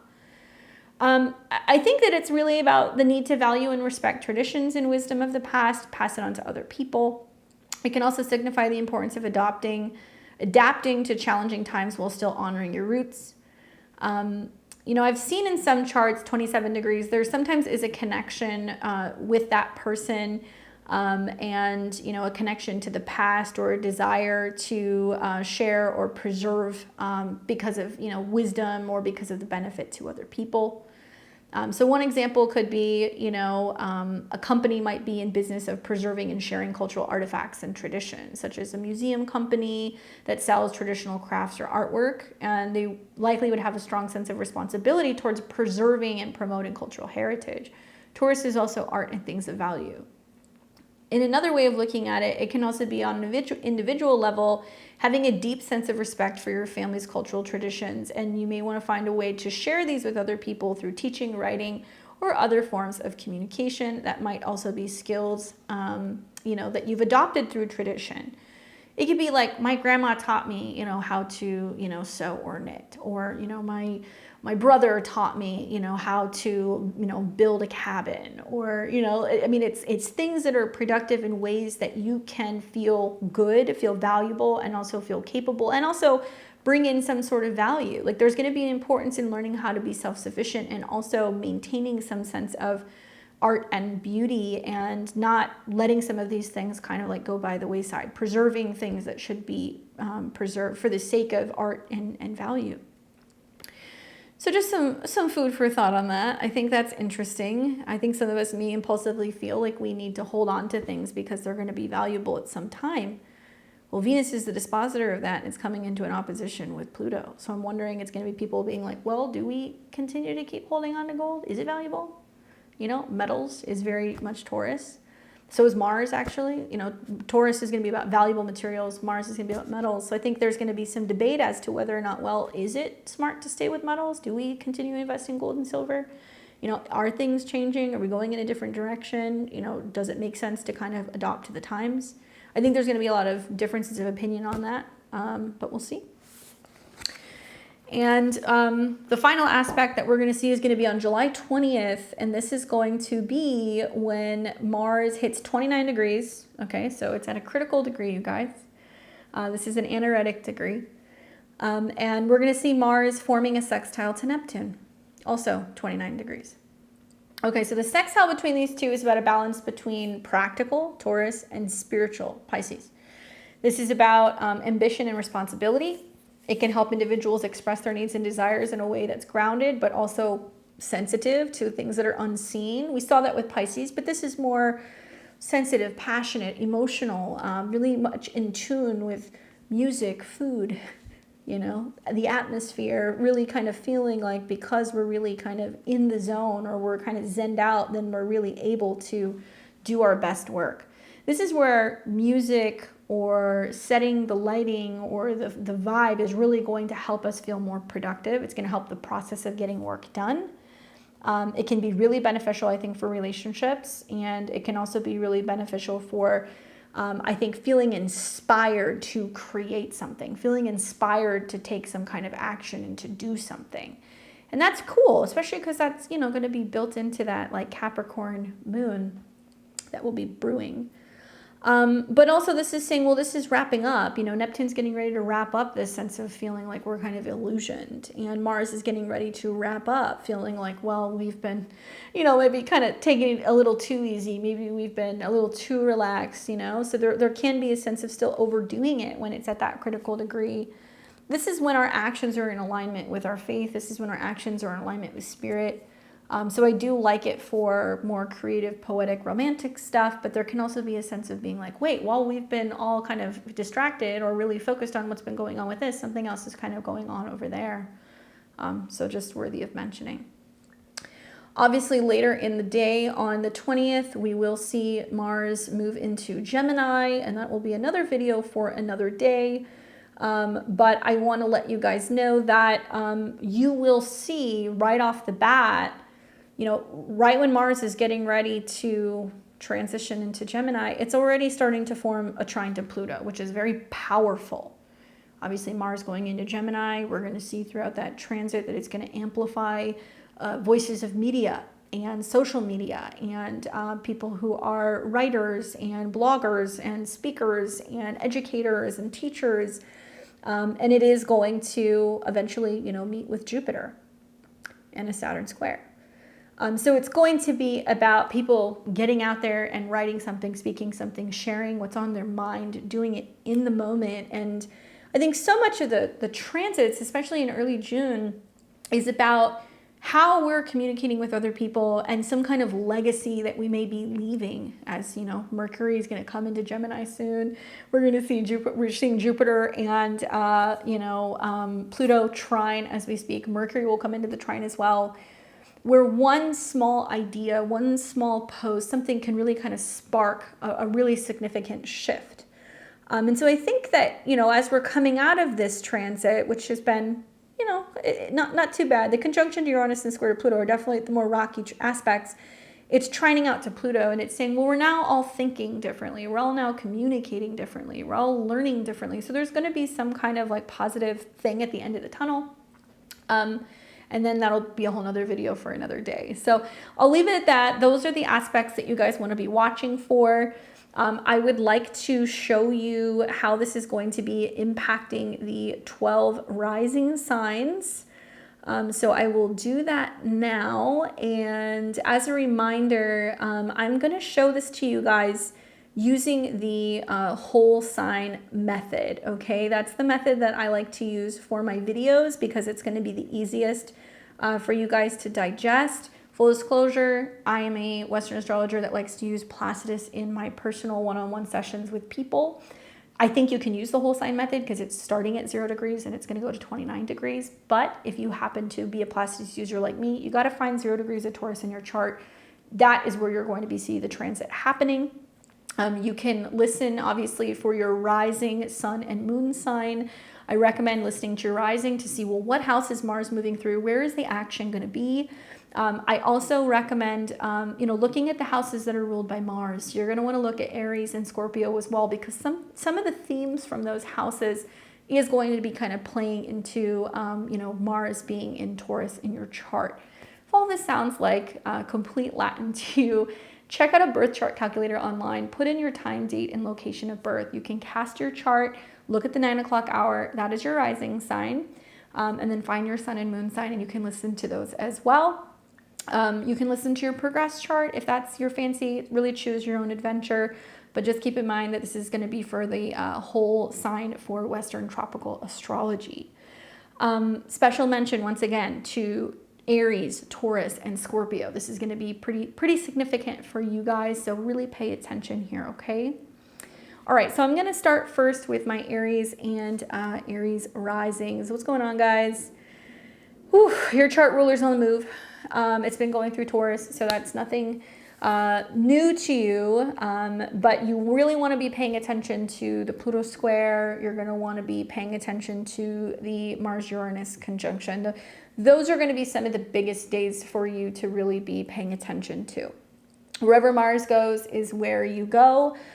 So even this up and coming ingress of Mars going into Taurus, you're going to feel that shift. So Mars rules your first house of body, right? It also is about change, transformation, and joint resources, and it's going into your second house. So what does it mean? Spending money, paying bills. It can be like a feeling of like your debit card burning a hole in your pocket. You may be feeling more wanting or more incentivized to make money. That can come up here as well. It's definitely influencing your financial and your material security. And you may feel more motivated to build your wealth and bring in more security, okay? So you're like, okay, there are things that I have to be, you know, paying for. So I got to kind of kick up the momentum a little bit and kind of get down to business and start taking some action in regards to these things. Maybe you're making some changes to your spending habits. Maybe you're paying your taxes. Maybe you've got bills that are coming due. These things can happen. I think that where you're going to see some of the biggest challenges is when Mars squares Pluto, where there are some changes about your financial goals. Maybe you have a difference of opinion about your finances, you versus, you know, another person. This could be a friend, this could be a partner.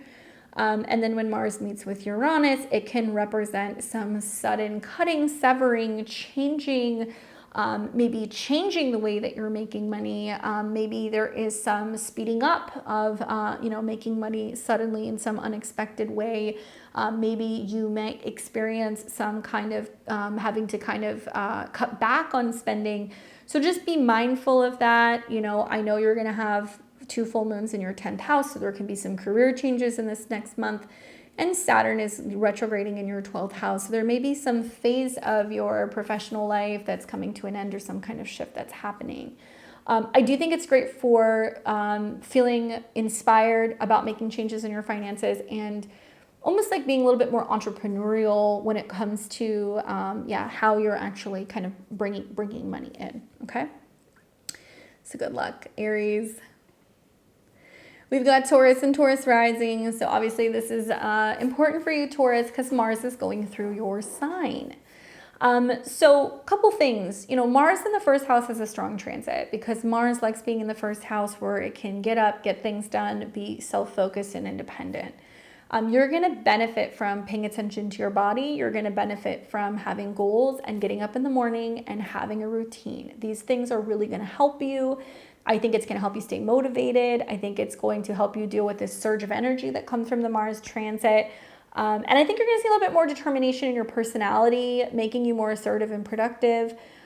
It can bring some increased frustration. It can bring some stubbornness. It can also bring a tendency to be a little impatient.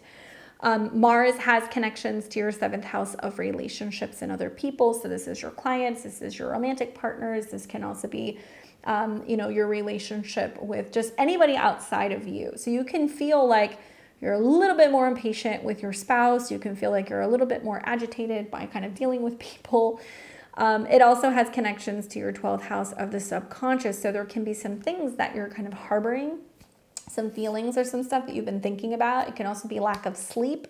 That can be going on, or changes with your bedroom, or changes with not feeling like you're getting enough personal space. Okay, so that's something that you want to think about. Certainly the Mars-Pluto square can set you up for some power struggles with people at work or, people of authority. I think what you're really kind of gaining is that you have support from friends. You've got people who, you're realizing who are your core people. You're really focusing on your goals. So I would lean into those sextiles to your 11th house. The sextiles to your 3rd help you communicate. It also helps you with traveling and learning. You're going to watch when Mars comes into conjunction with Uranus. This can be like a Jerry Maguire moment for some Tauruses where they're like, I'm out. I'm not working here anymore. Who's coming with me? It can also represent where there is some sense of breaking free from a relationship. And that can be like a turning point where you're like, I'm done. That's a time that you really want to be paying attention to your nervous system. You want to be paying attention to your throat and your thyroid. You want to be paying attention to also your anger, because there can be some explosive stuff that can kind of happen here, which can have some pretty significant repercussions to your status, to your reputation, to your career, to your relationships. But really, Taurus, I see this as about a moment where, you just may need more time to yourself. And if you have an outlet to do more things by yourself, to kind of have space from work or from relationships that may feel like it's a little smothering, by being active and focusing on your own goals, it's a really wonderful energy for kind of breaking free, right? So good luck, Taurus. Let me know how that goes for you guys. We've got Gemini and Gemini rising. You're going to be experiencing Mars's transit through the sign of Taurus. It's going to be going through your 12th house. So right off the bat, the 12th house is hidden. It's subconscious.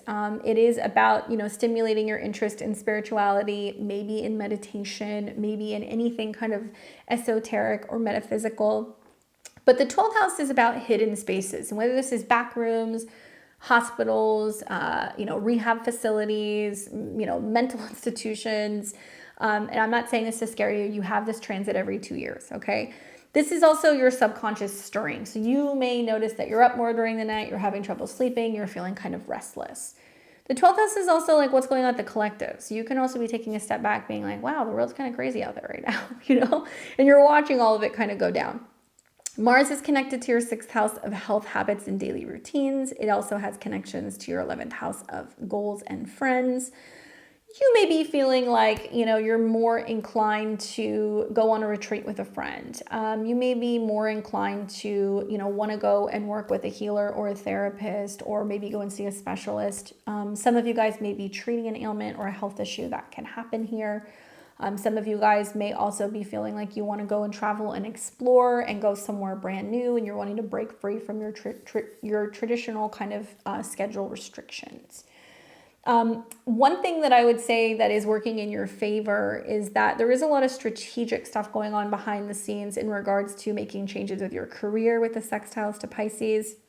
There is also a lot of sextiles happening to Cancer, which it's helping you when it comes to rebuilding your self-esteem and also your resources. So some of you guys might be like, you know what, my goals are changing about my work. My goals are changing about the way that I look at things, my finances or my values are shifting, and that's having a huge impact on the way that I look at my work-life balance and kind of reprioritizing things in your life, right?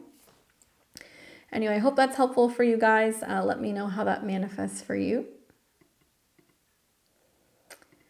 We're going to see for Cancer and Cancer rising, you'll be experiencing Mars transit through the sign of Taurus in your natal 11th house.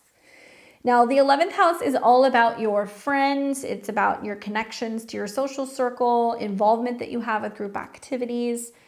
You may feel like there's just more on the agenda with your social life, more parties, more things to kind of go out and do, people to see. But you also may find that you're more motivated to achieve your goals and feeling like there's like a little bit more like competitiveness that's going on with groups of people. Now, Mars has connections to your 10th house of career and reputation, as well as your 5th house of creativity, children, and romantic partners. So I really feel like if you're a single Cancer, love can be found at a party, in a group kind of setting, in going out and kind of mixing and mingling and networking.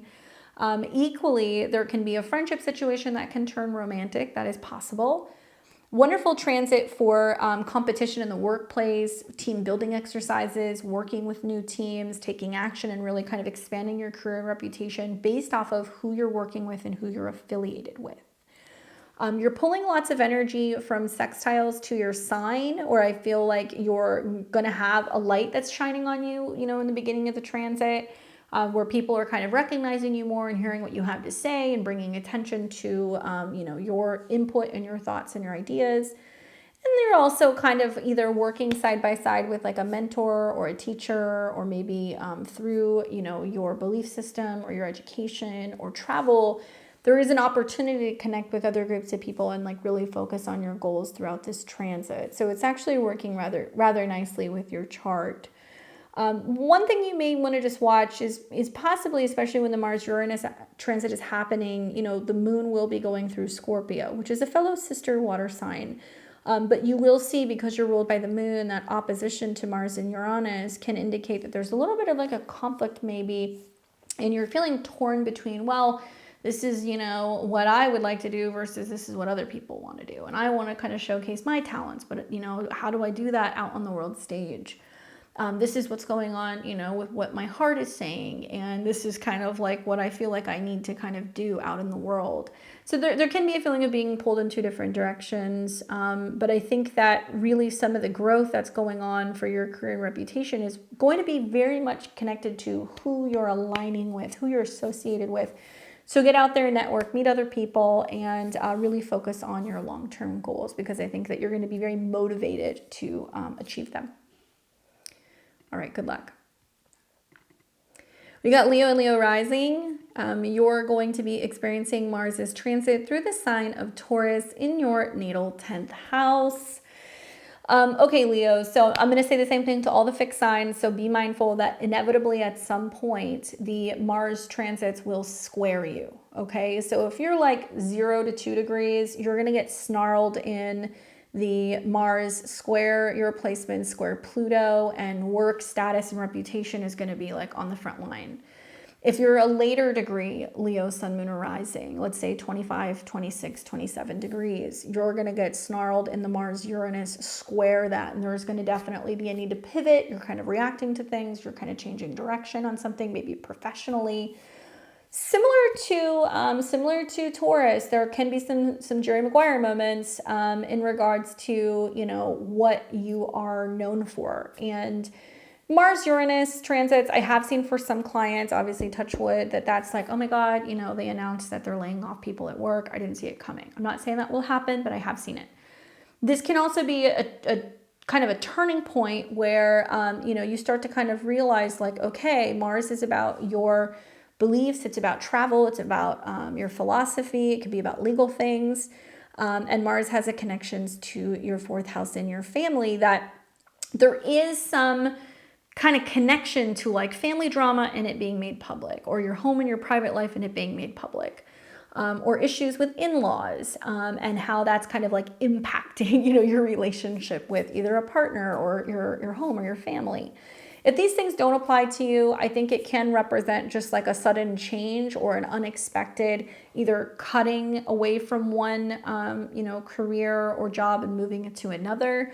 It can mean that you're having to travel for work, or continue your education for work.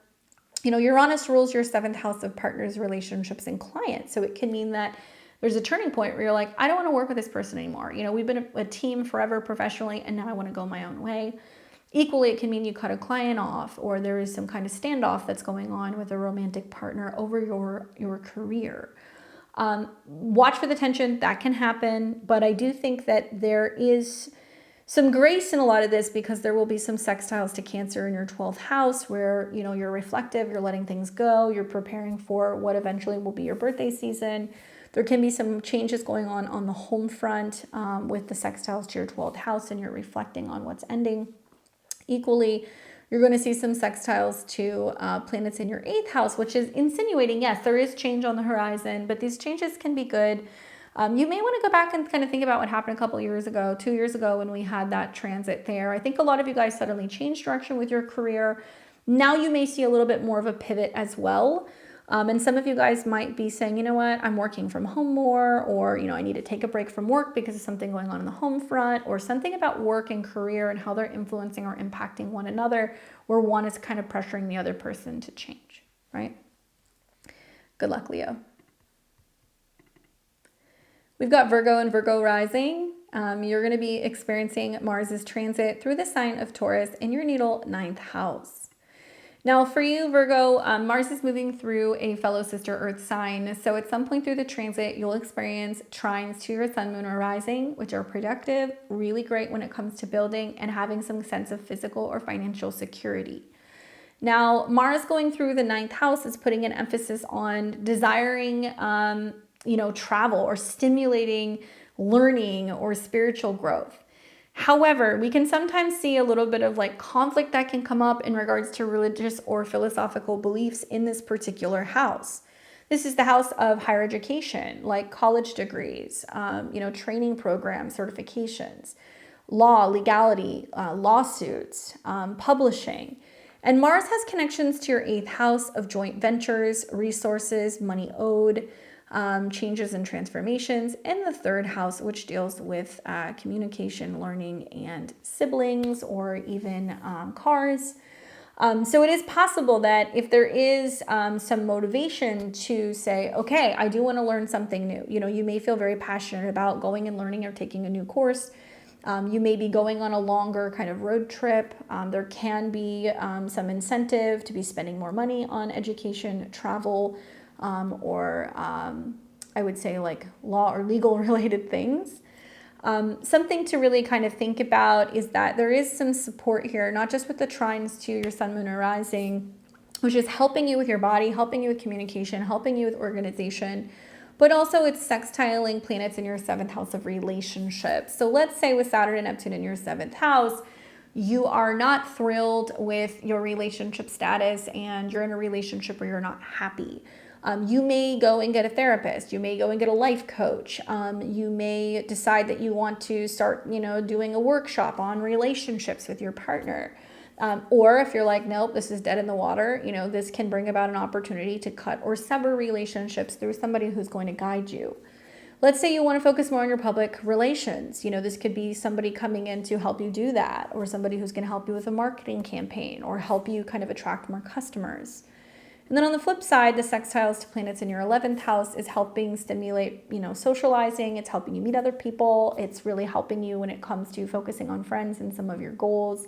You may be more inclined to want to travel to see certain friends, or certain friends might be in town, which is kind of like really kind of amping up something about your social life as well. I do think Mars has this strong association with changes and transformation of communication in the mind. And so I would say keep an open mind during this transit.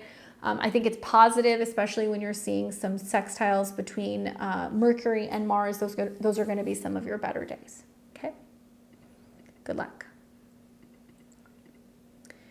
We have got Libra and Libra rising. You will be experiencing Mars's transit through the sign of Taurus in your natal 8th house.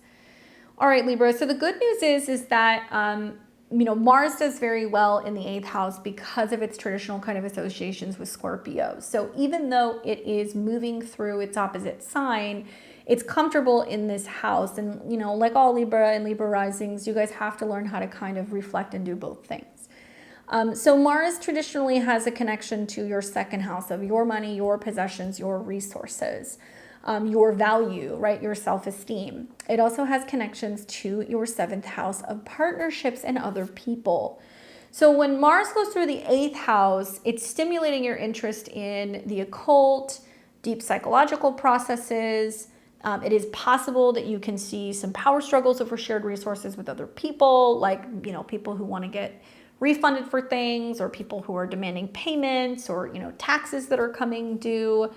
It can be a sexy transit. It can really increase sex drive and kind of connection to other people.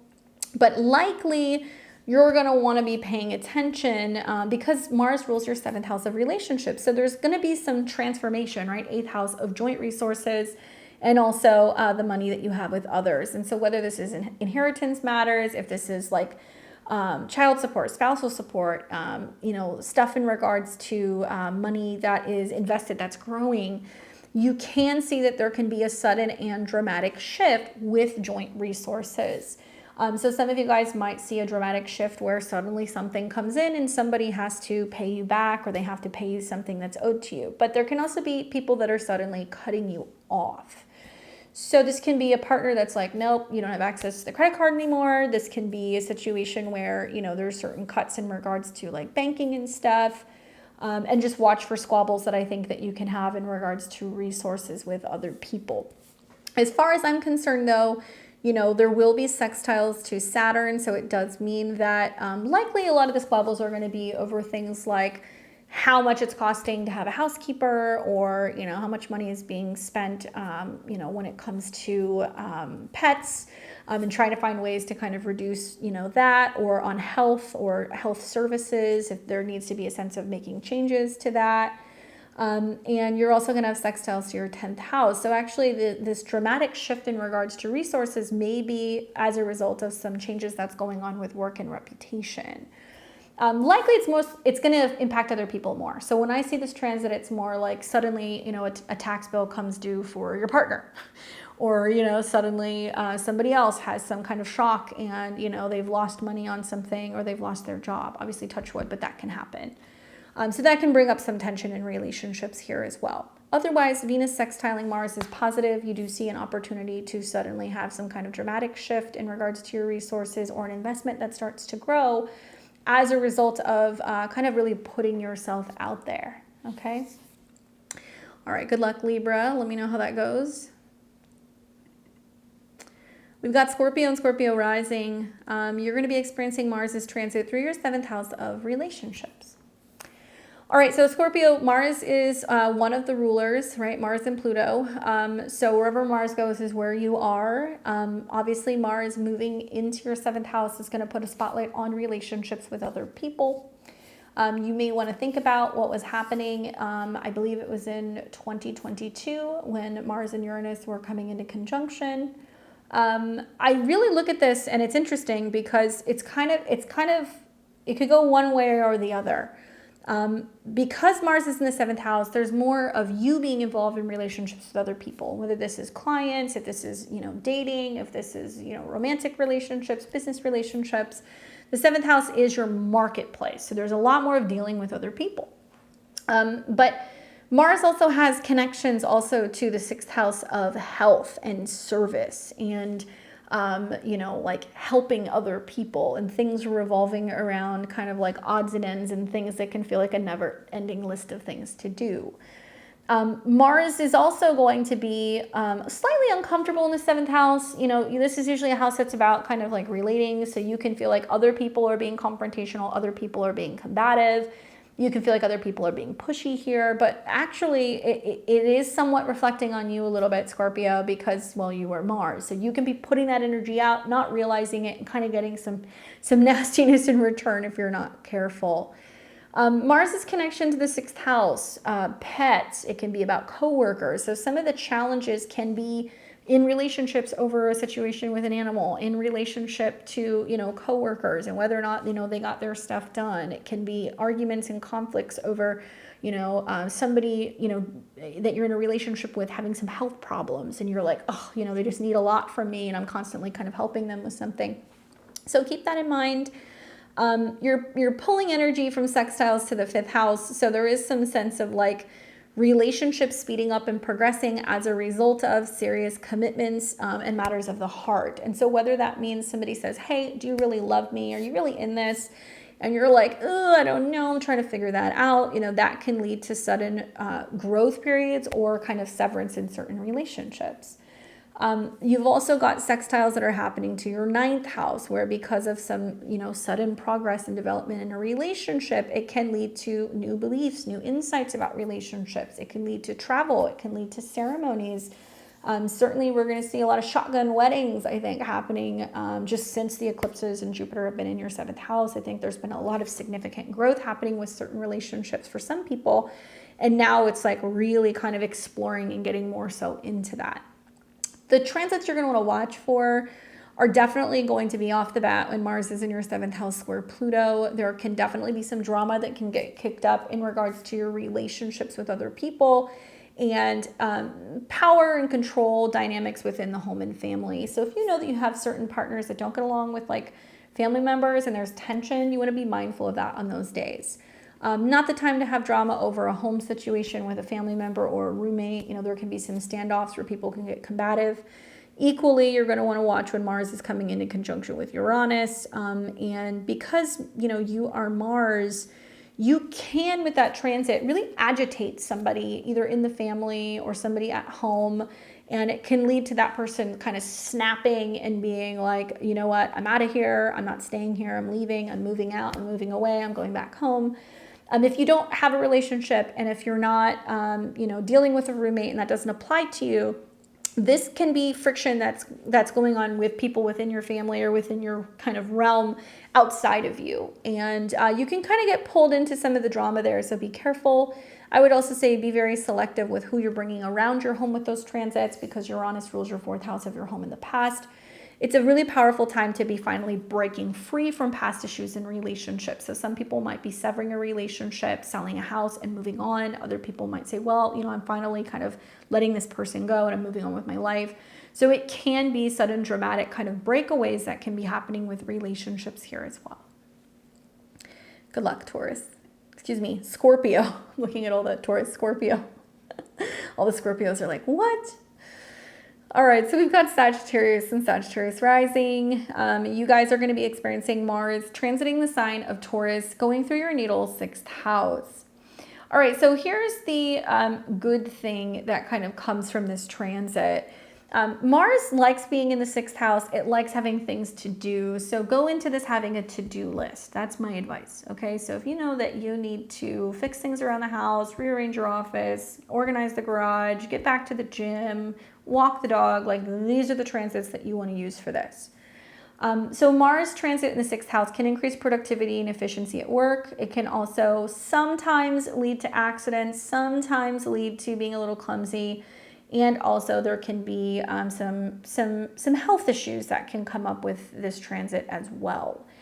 Mars is traditionally associated with the 12th house of the subconscious. So this is about things that are kind of living rent-free in your head, things that are disrupting your sleep, things that can be kind of worrying you, and things that you're kind of holding in that can manifest as you know, burnout. It can manifest as health problems. It can manifest as neurological issues, stuff like that in Taurus specifically. So you just want to be mindful of your health throughout this transit. I think that right off the bat, the Mars square Pluto is a little tricky because I think it's going to be more about the power of the mind and like mind over matter. And if you're falling back into obsessive compulsive tendencies of things you're watching, things you're learning, things you're talking about, and how you're spending your time. When Mars starts coming into conjunction with Uranus, it's similar things where you can be feeling like you're having kind of mental overload. There can be issues with communication in the workplace. And also, you know, the 6th house is about health habits and routine. I've known a lot of Sag risings with Pluto in the 3rd house that are like, okay, I want to quit thinking about this thing. I want to quit going on social media. I want to quit smoking. These are all kind of 3rd house things. So Mars Uranus can be a time where you're like, okay, I'm finally, you know, deleting my Instagram, or I'm finally giving up smoking, or I'm finally, you know, going to go back to the gym. And it can represent a breakthrough, but it can be a time where you're more prone to accidents. And I would be really cautious, especially when it comes to anything involving stuff that's hot, stuff that's sharp, cutting your hands, cutting your fingers, you know, driving because of Uranus's connection to your 3rd house. So you want to be really taking your time and not rushing as you're doing things, and watch for there to be sudden changes with your work schedule that can happen. Watch for there to potentially be some changes that can be happening with your habits. Now, it's not making any aspects to Jupiter whatsoever. You will get that a little bit down the road when Mars goes into Gemini. But it is making sextiles to Saturn in your 4th. So this seems to be more about productivity, organization, taking care of home, taking care of family stuff, getting things organized, maybe working out from home. And sextiles to Cancer in the 8th house, which is about change and transformation on the home front, psychologically, and in terms of joint resources. So I could see some of you guys being like, well, there's some stuff I need to do around the house. You know, what is it going to cost me? You know, are there some things worth paying to have somebody come in and actually do for me that I don't know how to do? Probably. But where can I be crafty and also maybe save some resources by painting the wall myself, fixing something myself? I definitely think that this is about the change in our habits and how it impacts you either psychologically or financially. And so I think that in itself is worth kind of noting, because if you are able to cut or quit or get rid of a habit, a job, a tendency of doing something, it may actually be a good thing. It's just going to require you to kind of like cleanse or kind of clear something out, literally or emotionally. Okay. So watch for that. I would say the Mars-Uranus conjunction is probably going to be the one that you're really going to want to pay attention to, because it's happening in the late degrees. So it's starting to come into an opposition with Sagittarius. It can be highlighting and showing you, where there has been some like too much work when it comes to a creative project or a hobby, or too much work when it comes to taking care of a younger person or a kid. Too much of a burden when it comes to, maybe some issues with your daily routine or your habits. And like if you're not having enough fun in your life. So that can be coming up as well. Good luck, Sag. We've got Capricorn and Cap rising.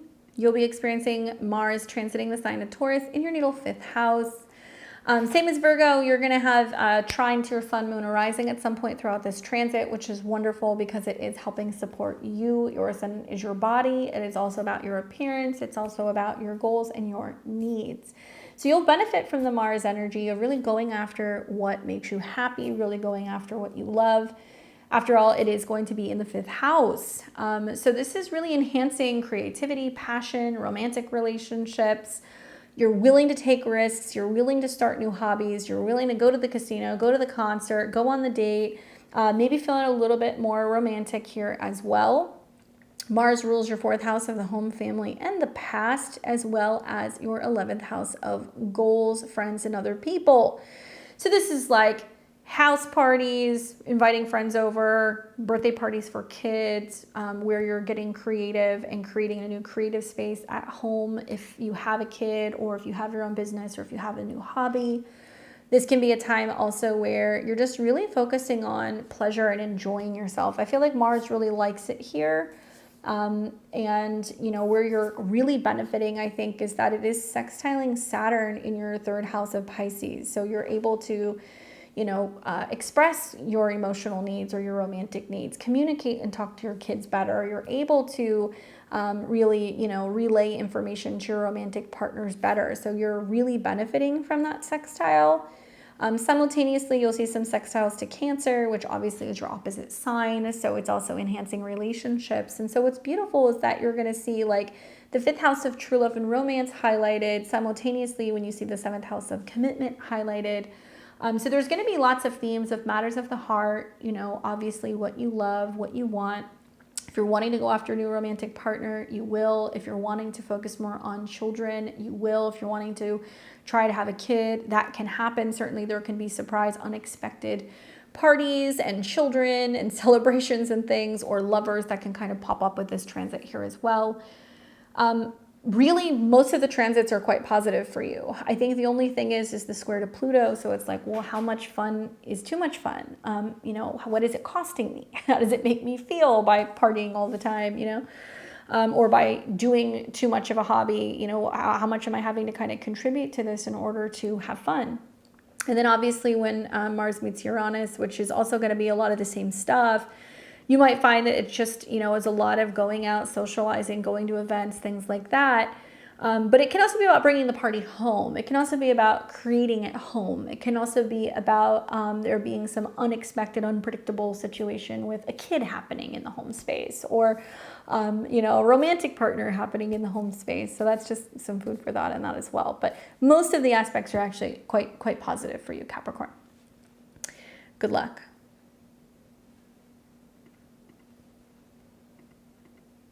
We've got Aquarius and Aquarius rising. You will be experiencing Mars transiting the sign of Taurus in your natal 4th house. Obviously an interesting time, I think, for all of the fixed signs. So I'll say this again, if you happen to have anything from 0 to about 2 degrees of Aquarius, or 25 to 27 degrees of Aquarius, you're going to be more so impacted. the fourth house in general is home, it's family, right? So, a Mars transit in the fourth house can bring changes to your home or family, like renovating, moving, changing your location, disruptions with home and family. You may also feel more protective of your home space, and you can be more prone to conflict with people within your home base as well. So neighbors, it can be family members, it can be partners, roommates. Mars is about neighbors though. So there can definitely be like a lot changing going on in your home or your property, and whether or not this is like about inviting neighbors over and maybe there's parties going on, or it can be, people calling being like, can you turn the music down? Mars transits in the fourth house. It's great to have a plan, rearranging furniture or, fixing things, having a to-do list. So that way you're kind of like working with Mars in a positive way. If you're working with hammers and saws and all kinds of things, yeah, you can have some neighbors that are complaining about the noise for sure. The other thing to think about is that Mars's connection to your 10th house of career and reputation and responsibility. So for some of you guys, it's like, okay, well, I'm working from home, or I'm traveling to go and visit family and I have to work remotely, or I'm helping my parent move, or I'm currently, like relocating. And so any of these things can happen as well, whether it's looking for a home, building a home, getting into a new home space. Mars is about exploring. And so I think that this can be about exploring new options or learning how to be more handy with your home or living situation. Obviously, you've got it two ways. So you want to be paying attention to right off the bat when Mars is in your fourth house squaring Pluto, where there can be some disruptions on the home front that's challenging you in the way that you look at change when it comes to your home or your family and how you communicate that. And then secondly, when Mars is coming into conjunction with Uranus, which is your traditional ruler, where you could say, you know what, there's been a disruption in the home, I'm out, Be very careful with fires. Mars-Uranus transits in the fourth house can be, okay, somebody left a stove on, or a kid blew something up in the microwave, or, I would not be playing with fireworks or things like that around those transits, because definitely we can see some of those things happen. Something to think about is that, you will see positive aspects here as well. The sextiles to Saturn in your second house means that through being cautious and conservative and careful when it comes to your spending and your values, it's really helping you sort out, okay, where is home? How do I want to live? What am I doing? How can I get more work done at home or be more productive at home? So you could be building something, renovating something, changing something, looking for a place to live. Simultaneously, sextiles to Cancer do indicate that it's a labor of love. You're willing to do the necessary work for the people that you love. You're willing to help family members. You're willing to kind of reorganize the home space and maybe bring people in to help you do that, or help you focus more on your health and your wellness. And it can be changing or disrupting something about your home or your living situation, but it can also be very helpful because you're receiving help from other people as you're making some of these necessary changes for you. It can be emotional in the fourth house here as well, so just be mindful of that. Good luck. And we've got Pisces and Pisces rising. You guys will be experiencing Mars transiting the sign of Taurus in your natal third house. So when Mars goes through the third house, it is stimulating the mind. It's stimulating communication skills. There is an increase for desire for learning, speaking, writing, traveling. But be mindful that Mars going through the third house can sometimes lead us to putting our foot in our mouth. There can sometimes be a sense of being impatient with communication, rushing around when we're driving, speeding, and having some conflict sometimes with neighbors or siblings. Now, the Mars connection to your second house of personal possessions and resources. So you might be more passionate talking about, I have, I want, I'm working for, I'm, generating. And it also has connections to your ninth house of law, legality, travel, and philosophy. So there can be like contracts that are needing to be signed that are legally binding. There can be, getting on the internet, purchasing trips and tickets, and you're going places and you're doing things. You're learning maybe more about money or resources through a teacher or a mentor.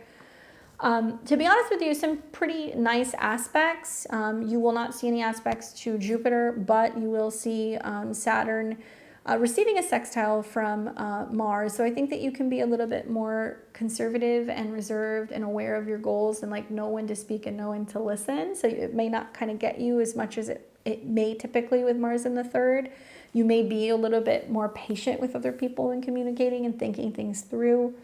You will also see Mars sextile Neptune. And so that's through like really paying attention to your intuition and your body and like really being in tune.